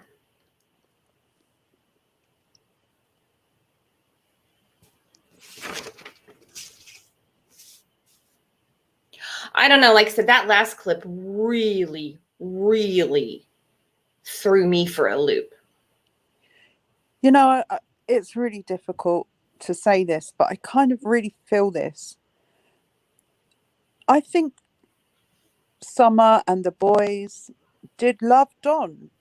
I don't think as a 5-year-old child, you don't love your parents no matter what they do to you and no matter what you go through.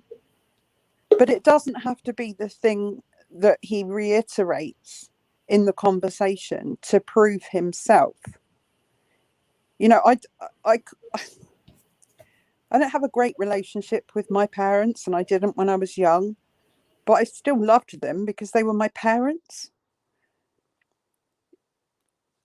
Does that make sense? Absolutely. And of course, abused children love their parents. Precisely what I'm saying. Believe it or not, they do. Absolutely. And that's kind of what I want to say. I'm sure Summer did love Don, but I don't think that Don needs to go around reiterating it and saying it to people, because all it does is makes people feel quite ill about him and what relationship they had outside of the love that a mother and a father or a daughter and a father, whatever, should have for each other. Just as, you know, that's nature, that's natural. The relationship side of it is what concerns me. The appropriateness of the relationship, if you like. It's extremely inappropriate. Absolutely. Has Don ever had an appropriate relationship ever? No. Wives, kids, friends, co-workers. Mafia. Yeah. I mean, people at the church. No, Don uses and abuses. Hang on, John wants to come up. Come up, John. Hi, John. Hey, how you doing? Pretty good. Welcome. Well, thank you. Thank you. I'll tell you, we've got the hardest working people on YouTube covering this case like you would not believe. Much love goes out to you and your family for doing so. Much love to you too. Big fan. Oh, Me thank too. you. Thank you. Oh, you guys seen my work? Yep. So what are you thinking about this phone call? And I'm gonna be very blunt about it. I mean, let's narrow down which phone call. This one between Mary and Don. I would say the last two calls we've heard really fine-tuned it for me. And that was the phone call that Donald had with Mary, and the phone call that Candace had with Mary. Yeah. Meryl Streep. Meryl Streep. Merrill Bly Wells. Mm. Okay. And looking at it from where I came from, I started with the line of sight. I was looking for ways that I could take Summer off that property. I saw those videos. Mhm. Yeah. And I said, if I could do it, then it's not a stranger abduction. I was able to figure out all the blind spots in and around that property, how to do it in broad daylight, how to do it quickly, easily, and effectively. And I was able to smash the stranger abduction because that was my goal. Mhm. Because I knew Donald was lying. Oh, yeah. And that's what he's doing now. That's what he's done in the beginning. And that's what he's doing right now. We've seen him do those interviews on the other channel. And I said, well, what is this guy doing? Why is he on this channel like it's a show that he has to commit himself to? Why isn't he talking to the news? Why isn't he staying on top of the police? Why isn't he focusing his investigation on searching for Summer? I said, there's something wrong here. And the more I kept listening to him, the more I kept watching him, what he was doing, and then the mentality that goes with that, I said, something's got to turn here. And the thing that made it turn for me were the last two phone calls involving Donald Wells and Candace Bly. And we heard that not only on Chris's show, where he did a magnificent job covering this case, but he was able to give us the raw insights as to the attitudes and mentality of both Don and Candace. Perfectly Now- said. They work together, I believe. Absolutely. They're escalating. They're escalating it now. They're taking Yes. it to a complete. These are not the actions of innocent people. Innocent people don't need to play stupid games like this. Innocent people don't need to speak to other people the way they do, to manipulate people the way they do. Exactly. And those two phone calls told me Donald knows where Summer is. Yeah. Donald knows exactly what happened to her. Mhm. And he's just waiting for a time to where it gets to a point, and I think we're at this point now, to where he can push a button on this thing. Yeah. And the button is more so, I would say, unthinkable to us as parents, but more so for a gain. Donald's looking for a gain. We've seen his house. We've seen where they live. We've seen the crime scene. We've heard the story. There's a lot that's said in just the story itself. And Chris Madonna had walked us through as much of it as he could, interviewing Hunter and getting information from him, interviewing Alice and getting information from her, interviewing Leslie, interviewing Candace at the waterhole, interviewing Candace on the property. And that was a bonus, because what we saw on that walkthrough that Candace gave us was a big bonus that Chris wasn't even expecting, but he asked anyway, and he was able to get it for us. Mhm. And it was a lot of information, a lot of tell signs there. You know, those people don't live in a mansion. They live on a hill, but not a mansion. And if CPS, and I'm sure that they visited that area and location, knew that they were going to remove those boys based on the conditions of where they lived, how they lived. It's extremely unsafe. Exactly.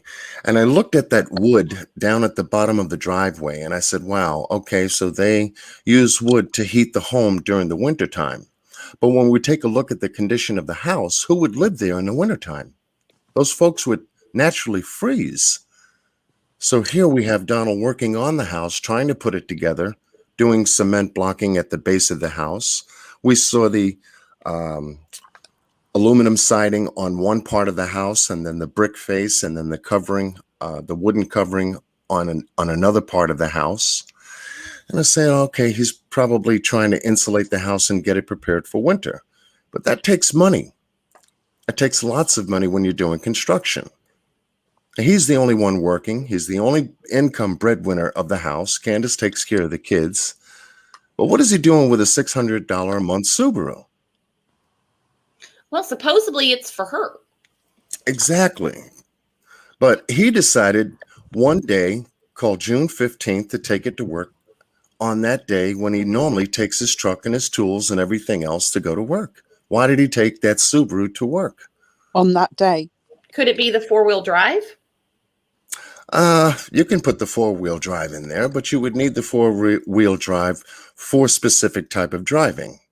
Now, coming from Ben Hill Road to go to Jonesboro to go to work, you don't need 4-wheel drive because you're on a highway most of the time. You need a 4-wheel drive to cover hills and rugged terrain, things of that nature. That's what you would need a 4-wheel drive for. So where else has that Subaru been then? What's that? Where else has that Subaru been on that day? It couldn't have just been to drive to work and back, presumably. If you need a 4-wheel drive to go off-road, where did he go off-road during that day? Right. I believe Donald used his Subaru, knowing it had a GPS system in it, along with a computer system, Starlink, everything else, to use as an alibi. More so than anything else, to make sure that we knew where he was. That was his alibi. Yeah. He had to make sure that everyone knew where Donald was that day. And it was unusual for him to take that car to work because he also mentioned that some of the people that he worked with, including his boss, made a commentary on the car that he took that day when he normally takes his truck. I think that's an excellent point. And we were discussing on the channel, another show, that we believe the whole day was an alibi. Yeah. All of her running around throughout the day. Grandma's got a bad knee. According to Grandma, it's bone on bone, which is extremely painful. But they drag her around all day. They were seen in all of these different places. Right. And you needed that timeline because it was part of the timeline for that day. Candace handled Summer and Mom, took Hunter. But where were the boys? Why didn't she take the boys to the swimming hole? Why did she leave the boys at home? Why wasn't Donald concerned about the boys being home alone once he spoke to Candace about where she was and what she was doing? Oh, he would rather decide to stay at work because there was no need for him to go home. Wrong answer, Donald. Your boys 8, 9, and 12, one going on 13 this month. You mean to tell me that you're not concerned about your young boys being at that house by themselves? That was a red big flag for me. And that showed parental neglect on both ends. Number one, on Candace for not taking them to the swimming hole with Summer. And number two, Donald not going home, realizing that the boys were by themselves at home. So that's a double red flag. Yeah. So it told me, what kind of people are these? What are they thinking? Is this a normal everyday excursion where they leave their children unsupervised, unoccupied in places that they know where they are, but don't care what's happening with them? So you have to begin to look at the mentality. And Donald has done us a big favor because he wants to be a superstar. He wants to stay in the public's eye.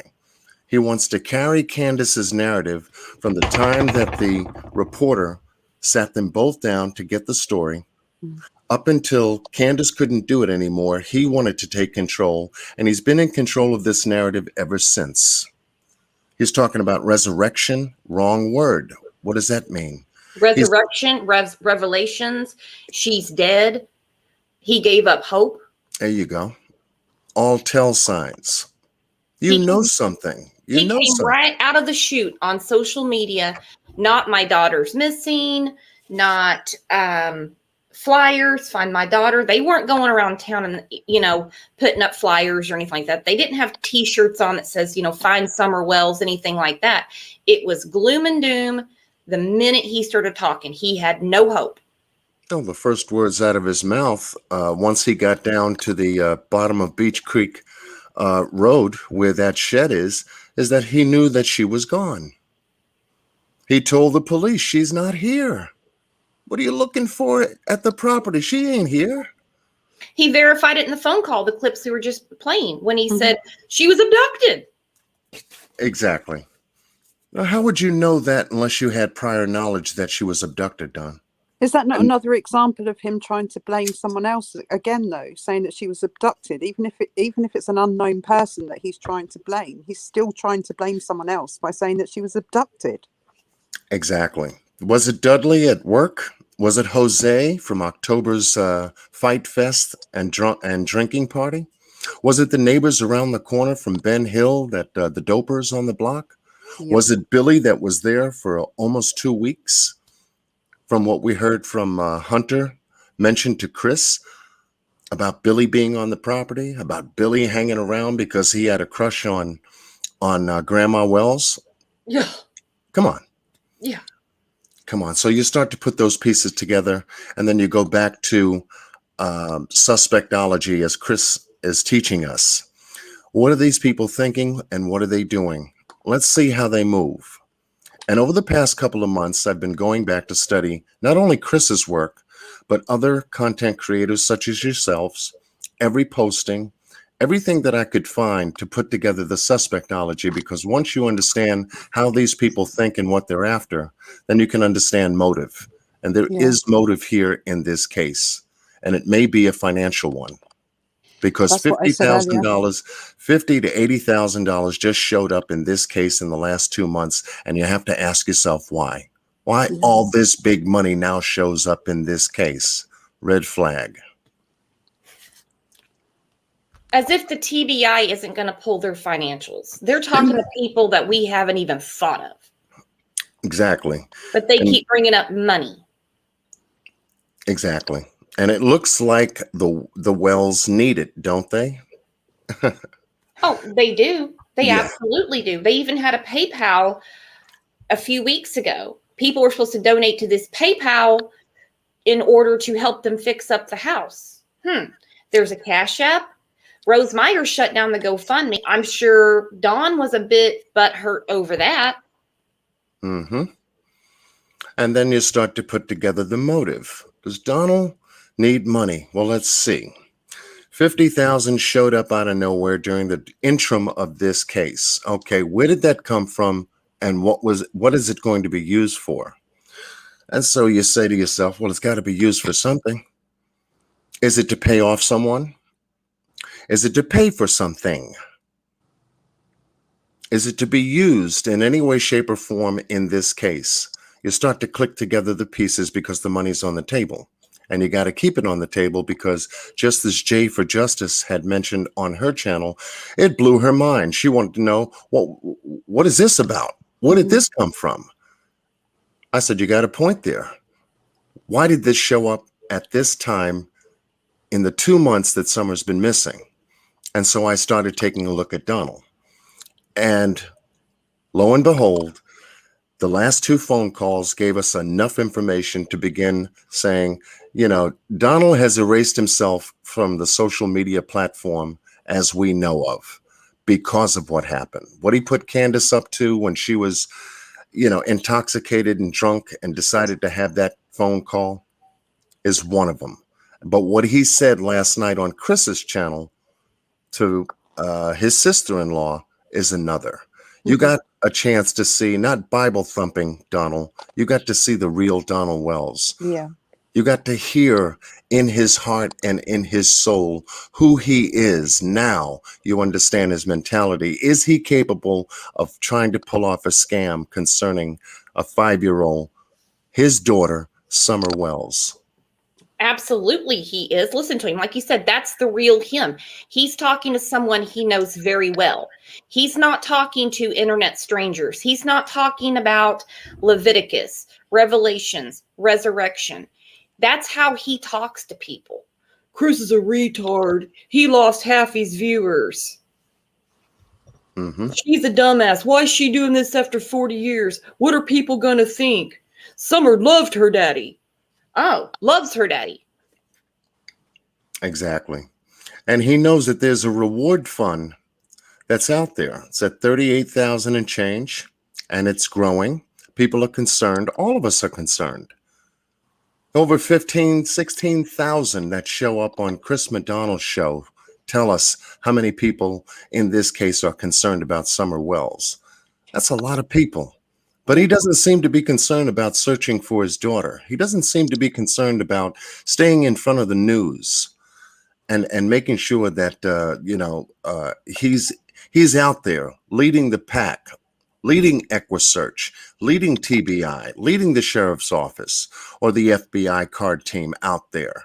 He's sitting in the back, letting all these people go to work, have gone to work for the last 2 months. And what is he doing? He's on YouTube. Yep. He's on Facebook, making posts, slamming people that's out there working hard, passing out flyers. And what is he doing? Oh, I don't know. I forgot. I'm not sure. I can't really tell you. That phone conversation. I have to go out searching for my daughter. No one else is searching for my daughter. You're not even searching for your own daughter. Exactly. That phone call that he had with Chris during the interview tells a lot. Mentality once again. Summer laying in bed with him beside him and Candace for the last 5 years. Yes. And speaking in a way to us about his father-daughter relationship and using the most intimate words to do so tells you something about this man. And then you go back into his character and then start to take a look at his past. Where does he come from? And so you have to analyze the suspectology. And we know there was some stuff in Utah. He used to run drugs, messed up some money there. And he's a man on the run, looking over his shoulder. Once again, his mentality plays a very important part in the way he thinks and how he moves. And so with those 2 last phone calls that we heard that got shared to us, tells us that all the fingers are pointing to Donald. Yeah. He knows exactly what happened to Summer. He was probably, allegedly, the one that came on that property. He knew the terrain. He knew how to get in between 25 to 30 minutes, and he knew how to leave in 25 to 30 minutes and go to places where cameras wouldn't be. He told us that on that other channel, didn't he? He did. And when he talks about abduction, and we've talked about it on this show over and over, the abductor would have to know what time they got done with their field trip. Because let's face it, they went many, many places that day. Swimming, hospital, prescription, grocery store, hippie house, Sonic. And then they get home, planting flowers. Now, Candace says she walked her to the porch. Very odd statement from a negligent mother, that she would hold her hand and walk her a few feet. All right. And Grandma Grandis, says they both watched her walk over. Somebody knew that she was in that basement playing, was there to grab her and get her out of there. An abductor wouldn't know that they're home, how to get in, that she's playing in the basement by herself. Exactly. Why would Candace and Grandma be so concerned to watch Summer go 20 to 25 feet from her trailer to the front of that doorway? Why was Candace so concerned about walking her over to the door? And only on that day. On that day. Correct. The day she went missing was the only day she said she's ever done that. Any other time, I'm quite sure that Summer would have just run into that house by herself, run out the door by herself, without Candace watching her. Didn't have eyes on those children. Of course she would. She's 5 years old. Of course she would. She's been walking since she was probably a year or a little less old. She can walk over there. She's done it a million times. Hell, she was out swimming by herself. Exactly. Just a few hours later, she was out swimming by herself. She didn't have a life jacket on, floaties or anything. They were watching that. How does a child disappear if that's the one day that you've kept your eye on that child? How does that child disappear? How does that child disappear? That's a very good question, especially on that day in front of 2 adults and 3 other children. Absolutely. And so us having that bonus of that walkthrough tells us a lot. Yep. And Candace told us a lot. Whether she knew whether the door was locked or unlocked, she wasn't sure. But she certainly opened it up very easily, allowing us to see how easy Summer could have opened that door, went outside, as she would normally do, sit on the side there, right outside that door, swing around that building on the blind spot that I talked about in my video live, and either go to her swing or just play outside. The dog trail story. Who gave us that story? Don? There you go. Who gave us retracing his steps from Jonesboro to back to the house?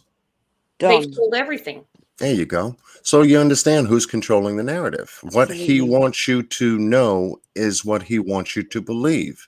No one else is talking. TBI is not talking. Sheriff's Department is not talking. It's just been the Donald show. Yep. He's leading the narrative to hopefully get to his objective. And that objective is to push a button when he's ready. But unfortunately, he's screwed up, and along with Candace, so bad over the last 2 phone calls recently, just this past week, to tell us more about his mindset and his psychology, how this man thinks, than anything else. So he blew himself up on social media. I don't think we're going to hear back from him anytime soon because of what happened. The scam of those phone calls, and then the attitude in which we heard him demonstrate on that phone call to his sister-in-law yesterday on Chris's show. He knows he blew it, and now he's got to dig himself out of a small box. Both him and Candace, because they're the only ones standing there now. They lost 3 boys to CPS. They got Summer still missing, and he's still sitting around trying to figure it out himself. He just burnt his last bridge, really. Yeah. I mean, he had the attention of the people on the Voices Behind the Wall channel and their followers and their subscribers, and quite a lot of that attention for him, for Don, he took as positive attention. And now they have come to some conclusions, and they're not really speaking at the moment and whatever. So what is he going to do now? He can't come back. He can't come back to social media. So is it now that Voices Behind the Wall are going to get the blame for hurting Summer or whatever? Because Don's got to have someone to blame. And I was saying earlier that I reckon that Voices are going to be the next people that he lashes out against. It will be their fault for some reason. There you go. There you go. Because he's been pointing fingers at people since day one. Yep. That's the suspectology of Donald Wells. And if you continue to watch as this thing unfolds, TBI and law enforcement are getting together the forensics from the telephone, from the cameras, from his car, GPS, other video surveillance cameras that followed and tracked Candace that day too. And so they're narrowing down that timeline to find out what happened in those 3 hours from a little after 3 up until that time the 911 call was made. Mm-hmm. What did they do in those 3 hours? How many phone calls? How many text messages? Who did they talk to? Who did they communicate? And now they're in a box. They are in a box, and look at all the conflicting stories. We played the 911 the other day, and Candace said she went on a walk and 10 minutes later came back and Summer was gone. What they didn't do in those 3 hours was get a story and stick to it. Because when they went on the local news, that's when she told the story about how she walked Summer to the porch from planting flowers. She went in the basement, and 2 minutes later she was gone. She also said she called Don first, but her mother said in her text messages or her Facebook Messenger to another channel, she said that Candace called 911 first. So in those 3 hours, we know they didn't get a story that they could stick to. Also, the grandmother said that the video that was taken of Summer laying on the milk in the car was taken an hour and a half away from home. And Candace said that video was taken 5 minutes away from home. So there's a discrepancy of an hour and a half, at least there, between those two, between Candace and her mother. Exactly. And that's based on Candace's perception of 5 minutes and Grandma's perception of an hour and a half. But if it was an hour and a half, what happened in that hour and a half? It's a bit different Correct. to 5 minutes, isn't it? Exactly. It's a huge difference. How is it that we've got 3 months into this almost, Almost, yeah. and we seriously only actually have 2 facts, Well, 2 solid facts? Candace forgot to tell us something, though. She forgot to tell us something important.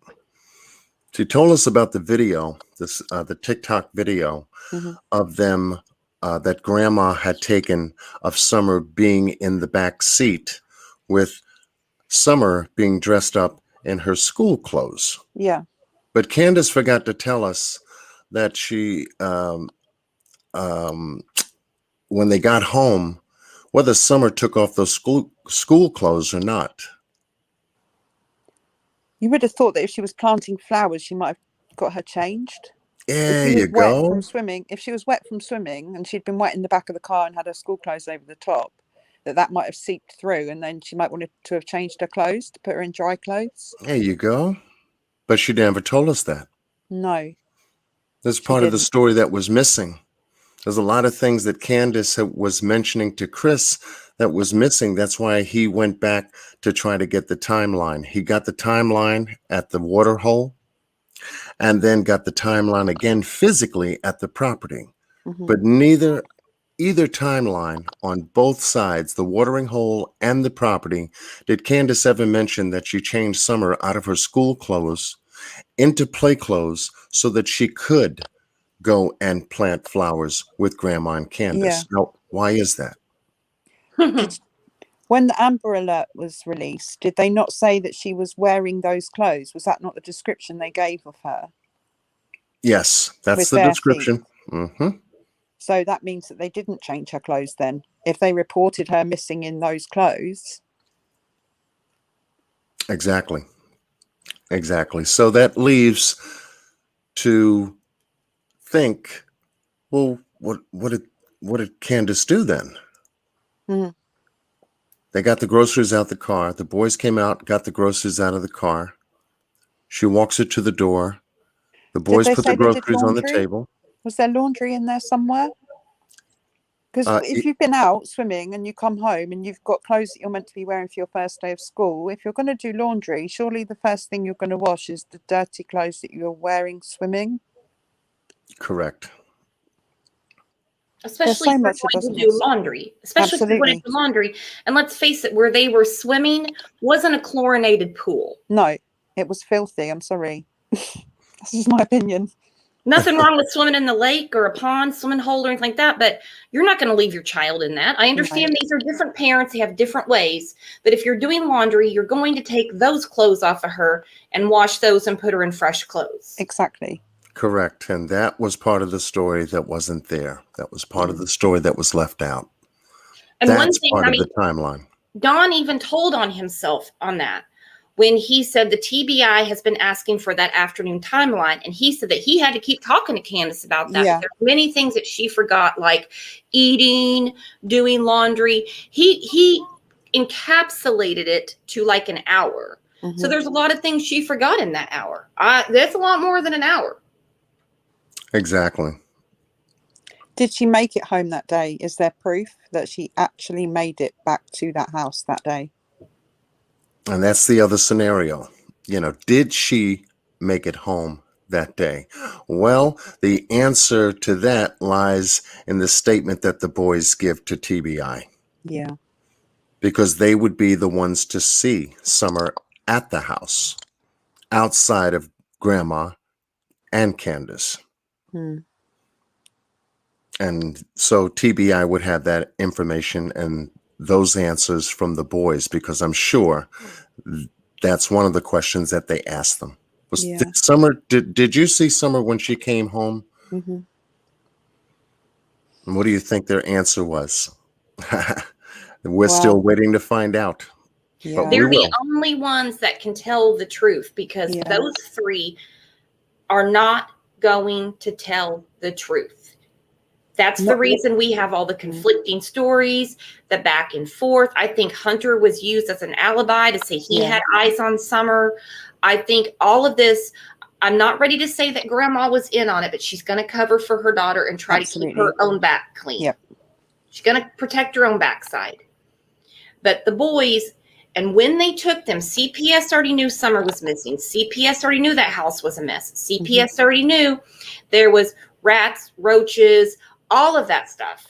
But they chose a certain time to take those boys, and I really think they were told, enough, we know what's going on, because the search had stopped. I think it's going to have been a really, really delicate questioning of those boys. Obviously I know we can't really talk about it much, but I just kind of feel that there must have been so much information that they had that they would never have been able to say in front of Candace or Don or grandma or whatever. I just really hope that those boys are okay, It's going to take a lot of deprogramming because they were raised in that environment. Absolutely. What we're hearing on phone calls and everything is what the boys and Summer grew up with. Experienced every single day of their lives. They've been trained to keep these secrets. Don't talk about mom and dad. I'm sure they have to get away, and they have to treat it. Right. The experts have to handle it with kid gloves. Kid gloves, yeah, I agree. To get them to explain what they really saw that day. Yeah. Right. Can you excuse me just for one moment? I just want to grab my coffee. Sure. All right. I advocate for coffee, for sure. We were just talking about coffee. We were indeed, yeah. We were just talking about coffee. Yeah, it's a lot. It's just so much to think about, and what these children have gone through. What happened to Summer that day? People have even wondered, and he brings up the GPS. Great point. Because grandma's truck doesn't have a GPS. If perhaps after they dropped off Hunter, it's just 3 of them in the truck, and she gave Summer to Dawn. That's been a theory too. And then she went back home. Do they have the cell phones that you use? Do they have like GPS on them, or any kind of like tracking or anything like that? Everyone has tracking on their cell phone. I mean, as far as I know, because Google. I know like TikTok, would that have it? I don't know much about technology. I don't either. I don't use that TikTok. I don't know. But I can tell you right now, if somebody wants to know where I am, they're going to say it's 10:54 a.m. and she's logged into her Google account. Okay. So if the truck didn't have the tracking or GPS or whatever it's called on it, then the phones would. I know they were saying something about something about AT&T phones and Signal and stuff, which I don't really understand. But when they were out and about with their cell phones, that would keep them logged into a satellite tracking or something, would it? They ping off the area towers. Okay, yeah. Yeah, and one thing, when Mary called Dawn, Candace kept talking about how, bad signal. That's the reason she used grandma's phone. Whether she did or not, I don't know. Right. It's funny how Dawn always has a signal. Yeah. Well, the reason he has a signal is because of the Subaru. The Subaru has Wi-Fi. Oh no! Okay. Well, we were talking about the cell phones when they were out and about, because they were in grandma's truck, weren't they? And he was in his Subaru that day, but they were in the grandma's truck, which doesn't have GPS. So I wondered if they had it on their cell phones. Well, no, I apologize. I meant from when they're at home. I don't know if they have a landline. Yeah. Because the phone call between him and Mary was recorded, but you can always get a hold of Dawn. So obviously the signal's not as bad as what she was alluding to. Yeah, that's right. But they have got new cell phones since the GoFundMe, right? Then they had, when the day Summer went missing, they've had new cell phones since then. Is that right? Well, if they had the phones confiscated, which they did by TBI, and TBI has to bit block those phones to get data from those phones. That's going to take time. And this is the reason for us now waiting for the forensics to come back. Hmm. because data transfer off those phones does take time without corrupting the data. And so they bit block it to make sure that once they get it, it's sealed and cannot be changed or tampered with. Hmm. And then they have to take it and put it into their software system to begin analyzing everything that they did that day, even prior to that day, as to what led up to that day. I Yeah, said, so if they I was haven't looking, just taken the data from 3 o'clock in the afternoon, have they? They've exactly. taken it from days and months before as well. Yeah, they could be working a 72-hour timeline prior to the 15th. Yeah. But since they got new phones after Summer went missing, would that have a better signal? Would that make a difference on the signal that they have up at their house? Because like Brooks just said, you can always get hold of Don, but Candace is complaining that she never has a signal on her phone, yet she managed to make a phone call to Mary, right? Right. Well, if they got new phones, most likely they got better equipment, 5G equipment to handle better signals and better microprocessors for the phone. Mm-hmm. It would only make sense to if they're going to get better phones. Jen F said, "This is taking too long. Can the Mexican drug cartel question them? That would be so much quicker." All right, guys, I agree. I'm sure they'll take his phone call. And what a dumbass thing to say that the cartel did this. Would you really want to blame the cartel for something they're not involved in? Oh, but he said it's much bigger than that. Because It is. Cher questioned him about it. Cher asked him about it, and he said, "No, it's much deeper than that. It goes much deeper than that." What has he been watching? What has he been taking? What the hell substances? In that phone call that Candace made to Donald's sister-in-law, you didn't know whether the authorities had Donald or the cartel had Donald. We were talking about that earlier. I didn't know when you came in. But first it was the police, but they wouldn't tell her what he was being arrested for. They're beating the hell out of him. Mm-hmm. And then in her broken, trying to cry voice, we're back to the cartel or the Mexican mafia. Exactly. But did you see that they had updated the family website, which they don't do? Supposedly Robin does. Who knows for sure? That it says, "Oh, don't pay attention to these internet rumors. It's a rainy Wednesday and we're working in the yard." No, They're the rumor. They put that out there. I just thought the most hilarious part of that was working in their yard. I mean, like they do so much On a rainy day. It's raining outside. Yeah, that works. That definitely works. You can tell the amount of effort they put into their yard. Yeah. So when you have a plan that you've set up and you've got a script to follow, in the course of fulfilling that plan, things change because you're dealing with unnatural movements. You're dealing with the abstract. You don't know whether your plan is going to be fulfilled or not. If it's not fulfilled, you keep adjusting. And Chris did inform us that Donald was adapting. He was adjusting his narrative. Yeah. Every time he showed up on the other channel to say anything, there would be an inclusion of additional information that he didn't mention before. He would volunteer more information that he wasn't asked about. And so therefore, you see him begin to manipulate the narrative to his points. Mm-hmm. And everyone following Donald. Everyone wants to know if he went to work today. Did he eat today? Did he change his shirt today? Is he wearing a better shirt than yesterday? Is his hair pulled back or did he get a haircut? And all these other little things that Donald Wells gave us an idea about who he is. Because he sits and marinates on these things and develops his next story. Like he rehearses this shit in the mirror. Oh, yeah. He couldn't wait to get on the phone and get on TV, as he says, and spin it up. He hears what people are saying. And so he's got to one-up them and say, well, that's because. Exactly. And studying this too, we're looking at human nature. We're looking at fight or flight the survival mechanism in play. You do things either to gain pleasure or to avoid pain. Well, Donald's been trying to do both and has been doing a lousy job in doing both because of the change up in the narrative.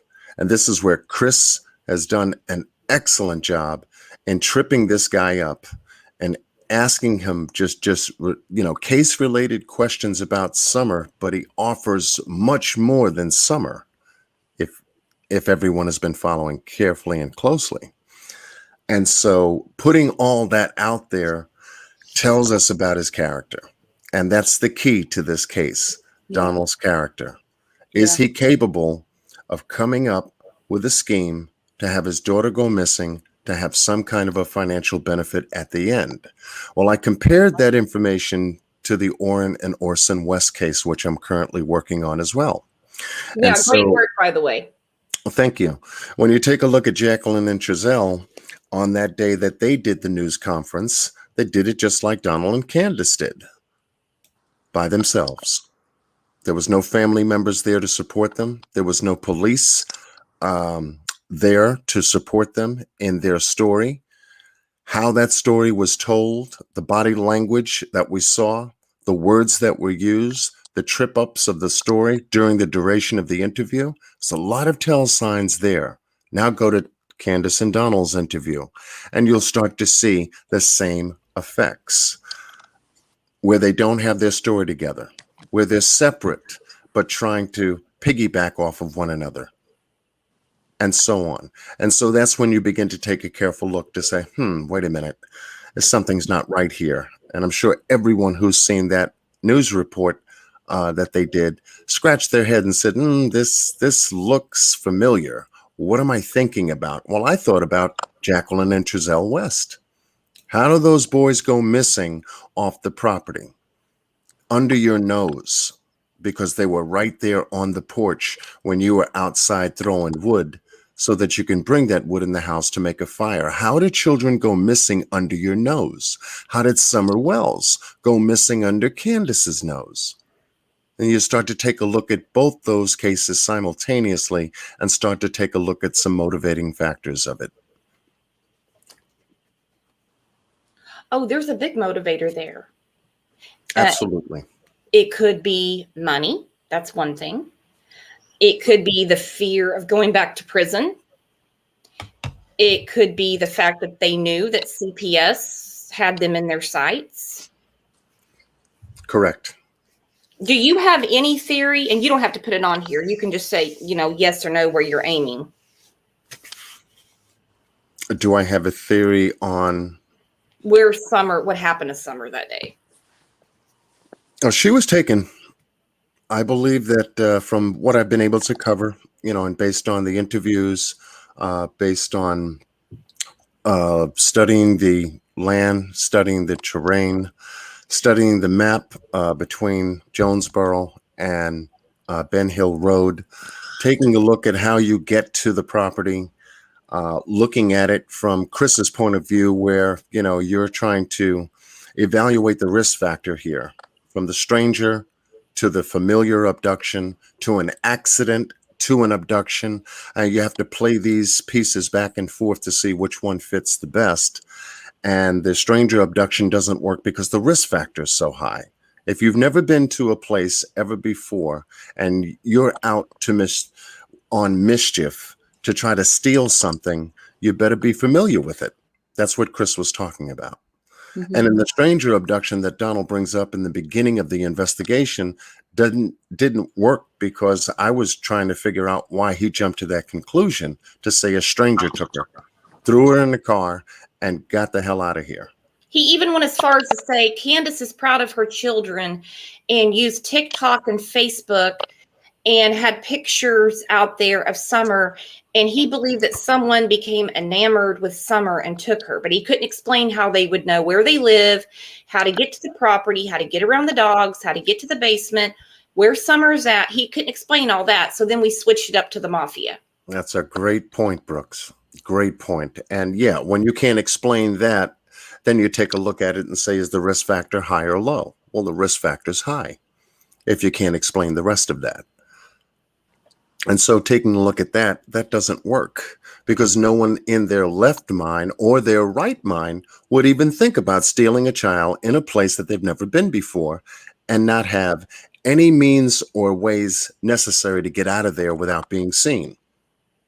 Donald didn't fill in those blanks very well. So now we have to go to the familiar abduction, where Summer knows who her assailant is. And when you put those pieces together, it begins to fit far better than the stranger abduction because it happened so quickly. In accordance to what Candace told us in regards to the time, she went over, fixed her mom's brace, turned around 5 minutes, 10 minutes later, went in the house, asked the boys where Summer was. They told her she was downstairs playing with her toys. She called, no answer. She goes down. She doesn't see Summer because she's gone. It's too fast. And so therefore, if there's an abduction going on, well, you'd have to say someone knew the terrain, someone knew they were there, what time they were there, and where Summer was. Who would know that? Who would know when they got home? Exactly. Who would know that? Dawn's the only one because according to Hunter, they were on the phone back and forth all day. You I got know it. a lot of people say Hunter isn't credible. Hunter doesn't know. I mean, there's things that kids will reach for attention, makeup, but they were on the phone all day. That's not something that Hunter would wrap his mind around that would be of any importance to anyone. Exactly. And for that to have occurred, Summer would have to know her assailant. If she didn't, there would have been screaming, the dogs would have been barking, there would have been alert on the property. That did not happen.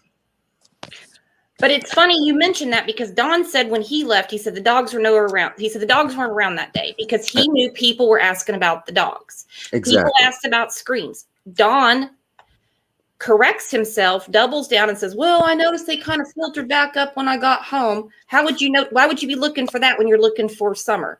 How would you know the dogs weren't there if you were at work?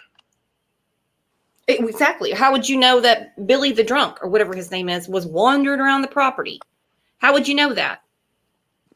You see, how would you have any information on the day if you were at work and people had eyes on you all day long? and those are the holes in Donald's story.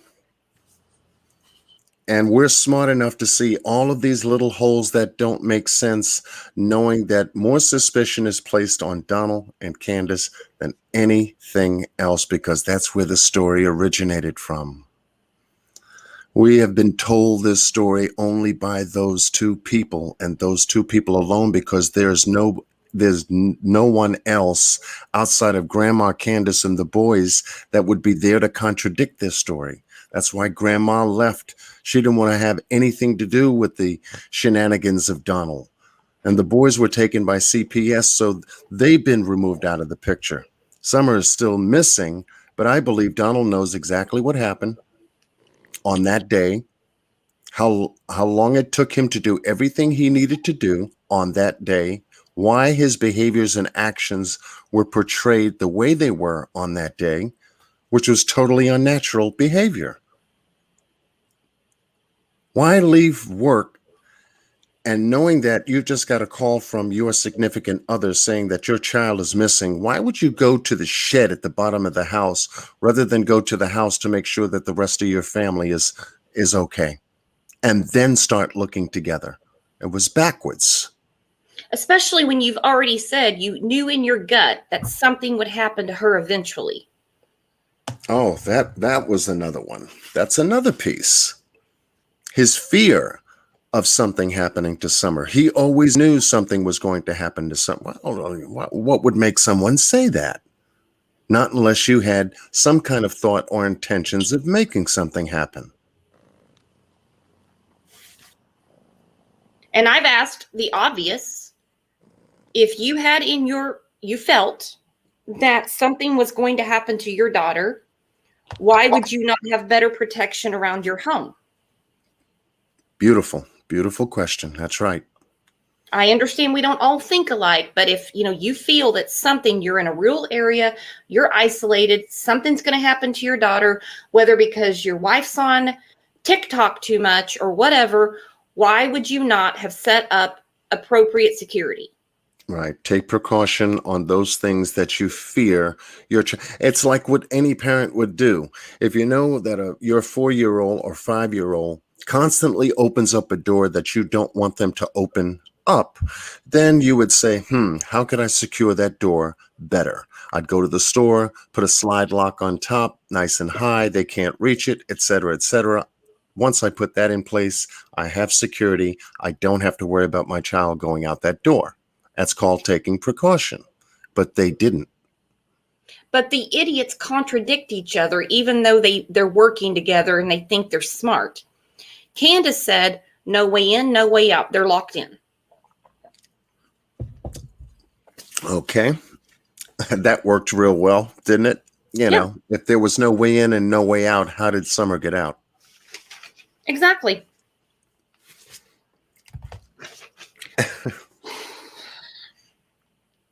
And so they're thinking on their side of the fence.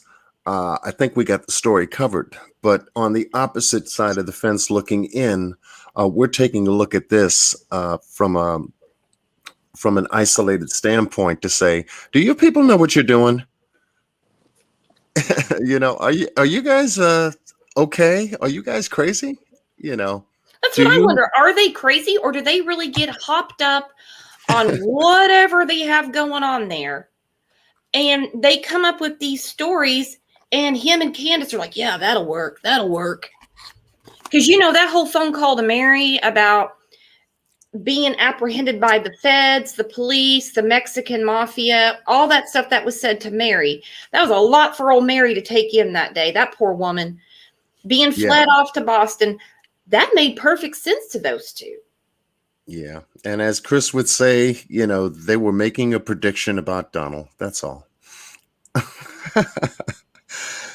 They were making a prediction. That's what he's scared of. Yeah, that's what he's scared of. And that what you resist the most you will cause it to happen. And they've been resisting the most, which will cause that thing to happen. It's coming, Donald. It's coming. It's coming. It is. It's coming. TBI knows exactly what they do. Because when you take a look at a liar, the most important job a liar has in their life once they let it out is to continue lying. You've got to follow the lie and make sure that you adapt to the lie, believe in the lie, and make sure that you have a defense with the lie. And that's what we've seen Donald Wells do throughout this whole case in the last 2 months. I don't know if you can see the screen, but I just put a comment up that I 1000% agree with. Okay. Narcissists will brainwash their children by repeating and putting fear, guilt, and talking the truth. The children are traumatized and programmed what to say. I have a strong suspicion that between when Summer went missing and those boys were taken, between Dawn and Candace, because, you know, Grandis fled, those boys were told every day what to say.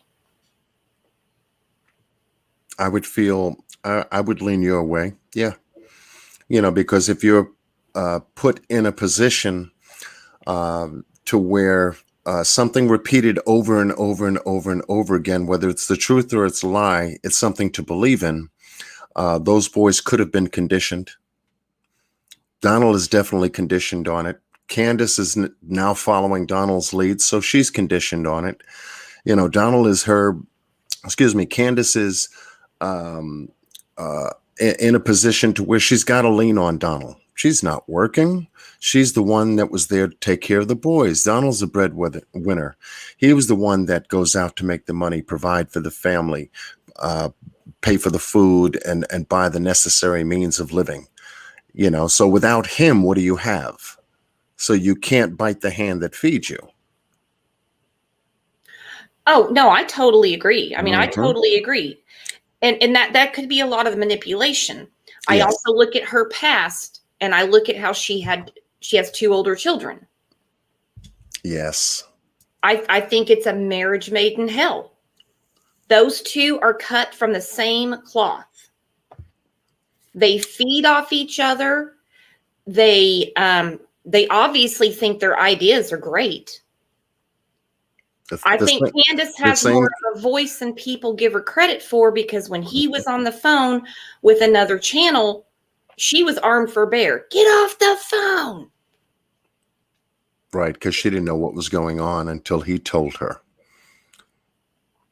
Always. She was always second to everything that he was doing, because he put himself to make sure that whatever he was going to do, she had to follow. That's manipulation. And yes, I 1000% agree with you, Miss Brooks. That's what we got on the table, folks. This is Donald Wells and Candace Bly on the table. Continue to, put your notebook, get all your notes in that book, and you compare what you have witnessed over the last 2 months, now going into a third month, regarding Summer Wells, who's still missing. Is the parents reacting and behaving in a way that is natural and conducive to finding their daughter? Yes or no?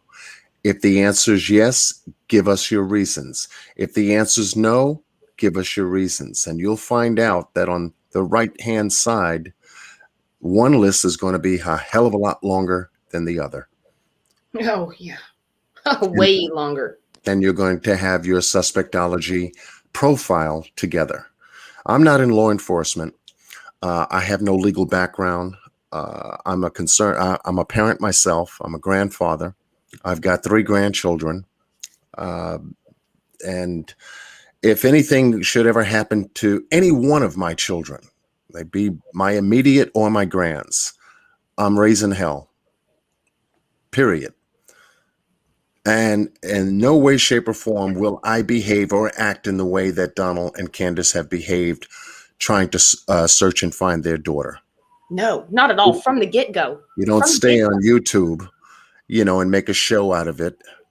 You don't stay on YouTube to manipulate content creators trying to, out of their heart, try to help. That's what they were trying to do, trying to help him to try to find his daughter. But what did he do? He took advantage of that platform. That's my opinion. He absolutely took advantage of anyone. He tried to take advantage of Chris, but like I said, Chris has got his number. I don't mean the phone number. He's got his number. This is a man that was even talking about how the helicopters were keeping him awake. Shouldn't he be grateful? Yes, he should be very grateful, especially for one of the most biggest and hugest massive searches of this year alone. Orrin and Orson West didn't get that. Not just grateful, sorry to just interject here, but not just grateful, but surely you would be so anxious, so devastated, so upset that a helicopter flying above your house would be the least of your worries. It just makes no sense. He's so money conscious. Does he not understand how much all that costs? Exactly. Never mind the people on foot. What time of day or night, whether it was 3 o'clock in the morning, there's a helicopter above your house looking for your daughter because they can't find her. Would you not be outside thanking God or whoever you believe in for the services that have been provided to you to help to find your daughter? Exactly. No, he couldn't sleep because of the helicopters. Not that he couldn't sleep because he was so worried about his missing daughter. He couldn't sleep because there's helicopters flying above his house. Exactly. And to address the accident theory, which is on the table, because most people are considering the fact that whether an accident may have happened on the residence. Well, what led me to believe that there was no accident on the residence was that the tracking dogs, cadaver dogs, and the EquiSearch team that turned that place over 6 to 7 times since they were there would have gotten a hit in the house if something happened in the house, would have gotten also a hit on the perimeter and the outside area of the property. Outside of Donald's story that he said that the dogs went down the dog trail and ended up on Ben Hill Road, not too far from the driveway. Meanwhile, Dave Rader said that the scent ended at the foot of the driveway. So now you have to ask yourself, well, which is it? Is it Donald's story at the end of the dog trail, or is it Dave Rader's story regarding that scent ending at the foot of the driveway?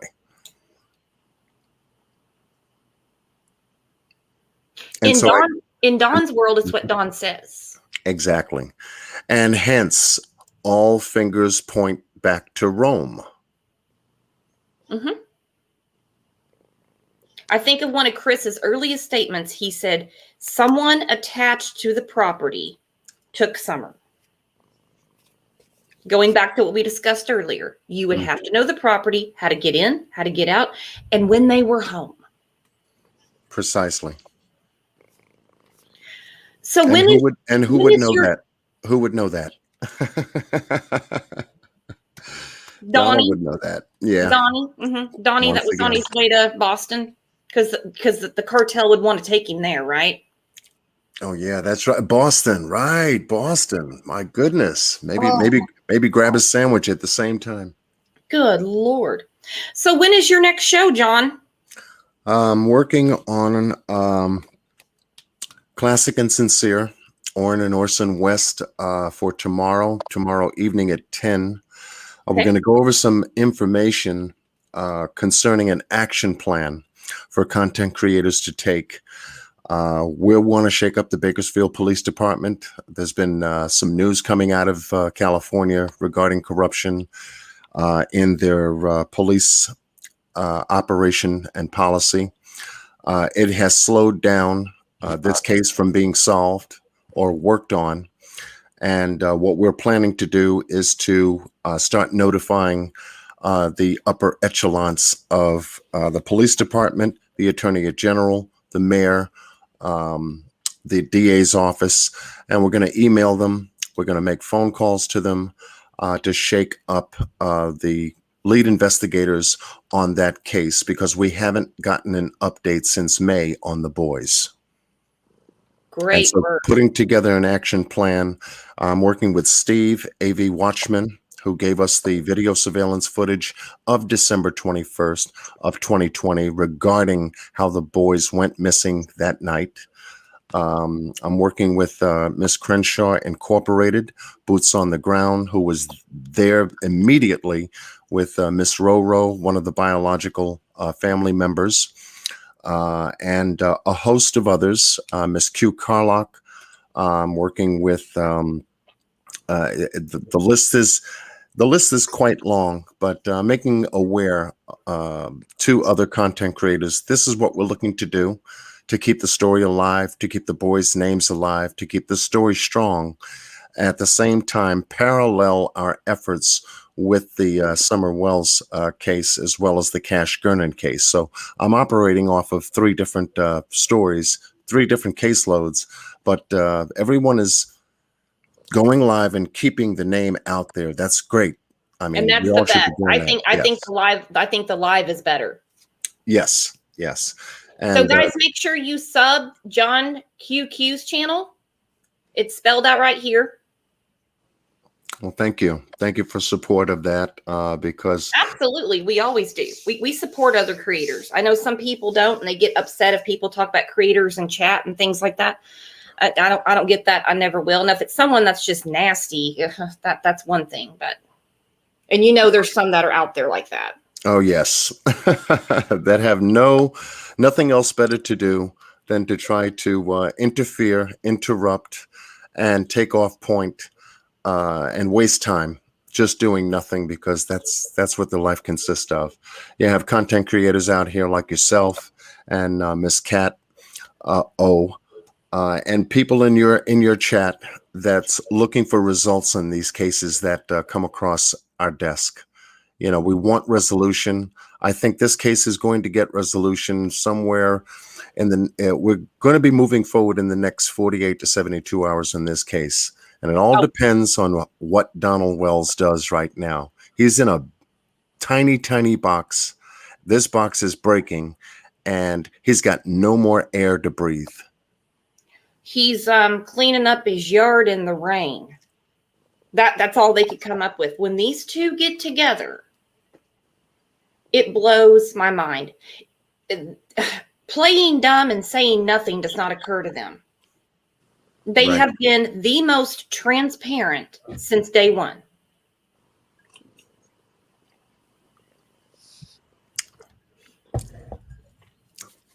Absolutely. And I thank goodness, and we're on the right team. We're supporting Chris McDonald in his work. This is a case like no other, which is an open and active case right now.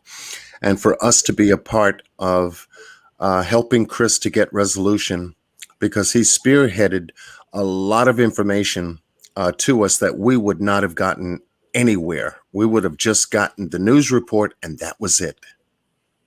Exactly. And he went there. Yeah, He showed us things we would have never seen.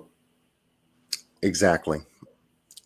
So we're very blessed and fortunate to have Chris out in the forefront, really digging for justice, not only for Summer, but now we have to take a look at the another case built into the missing person case, which is the SA part in this whole thing concerning Jeannie. What happened to her? The SA, the child neglect, the child abuse. We also have a sister of Candace's that's been missing Yes. for over 10 years. There is so much going on in this family, and Summer blew it wide open. Yes, she did. Yes, she did.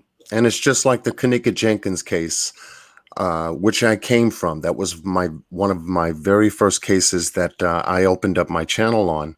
And 19-year-old found dead in a hotel commercial kitchen freezer. And you kind of ask yourself, well, how did that happen? Why did that happen? Whose child is that? And when you start digging at the case and finding out who her friends were, who she associated with, and all the underhanded attitudes, the jealousy in some of the friends that she did associate with, only stands to reason you have to watch out for the people that you hang around with, that you call a friend. Because in your time of need, when you really need help from a friend, they better be standing right there beside you. And in this case, none of her friends were. Absolutely amazing. None of Well, her friends were. on that note, I'm going to start winding this down. Everyone's got a 3-day weekend coming. Everyone subscribe to John. We'll be back on Tuesday morning, 9 o'clock as usual, because, Labor Day is Monday. If you guys want to chat about Summer over the weekend, check out our About tab on the channel and join the Discord. If you send an email, somebody will get you a link. And John, thank you Yes. very much for coming Thank on. you, John. It was really interesting. Kat, Yeah. thank you. Everyone You're in welcome. chat, thank you for the super chats. You guys being here. Great conversation. Great chat as always. Mods, thank you. And John, we'll see you on your next show. Yes, well, thank you very much for having me at the spur of the moment and inviting me up. And much love goes out to everyone following your channel. And definitely make sure you got the bell in the dark position so that this way you'll get all notifications to Miss Brooks' channel. And let's keep our eyes and ears open, folks. We're about to see something in the next 48 to 72 hours on this case that may begin to turn it around for us. And we just pray and hope that, Summer is still alive. I believe she is. And I believe that this thing will unfold and let us know, not only what happened, but who's involved and how they should pay for it. Indeed. Absolutely. Thank you, everyone. Have a Thanks, great Brett. holiday weekend, and we'll see you on Tuesday. If anything happens, John, I know you'll hop on. Oh, yes. Yes, I will be. If you need me, you know how to get a hold of me. My email is in the description box under the lives that I've been doing. So if you need to holler at me, you can get me through my email and post a message and I'll get it and respond. All right, everyone. Thank you very Thank much. you. We'll see you Okay. See you, guys. Bye-bye. Take care, everyone. Bye. Have a good weekend. You too.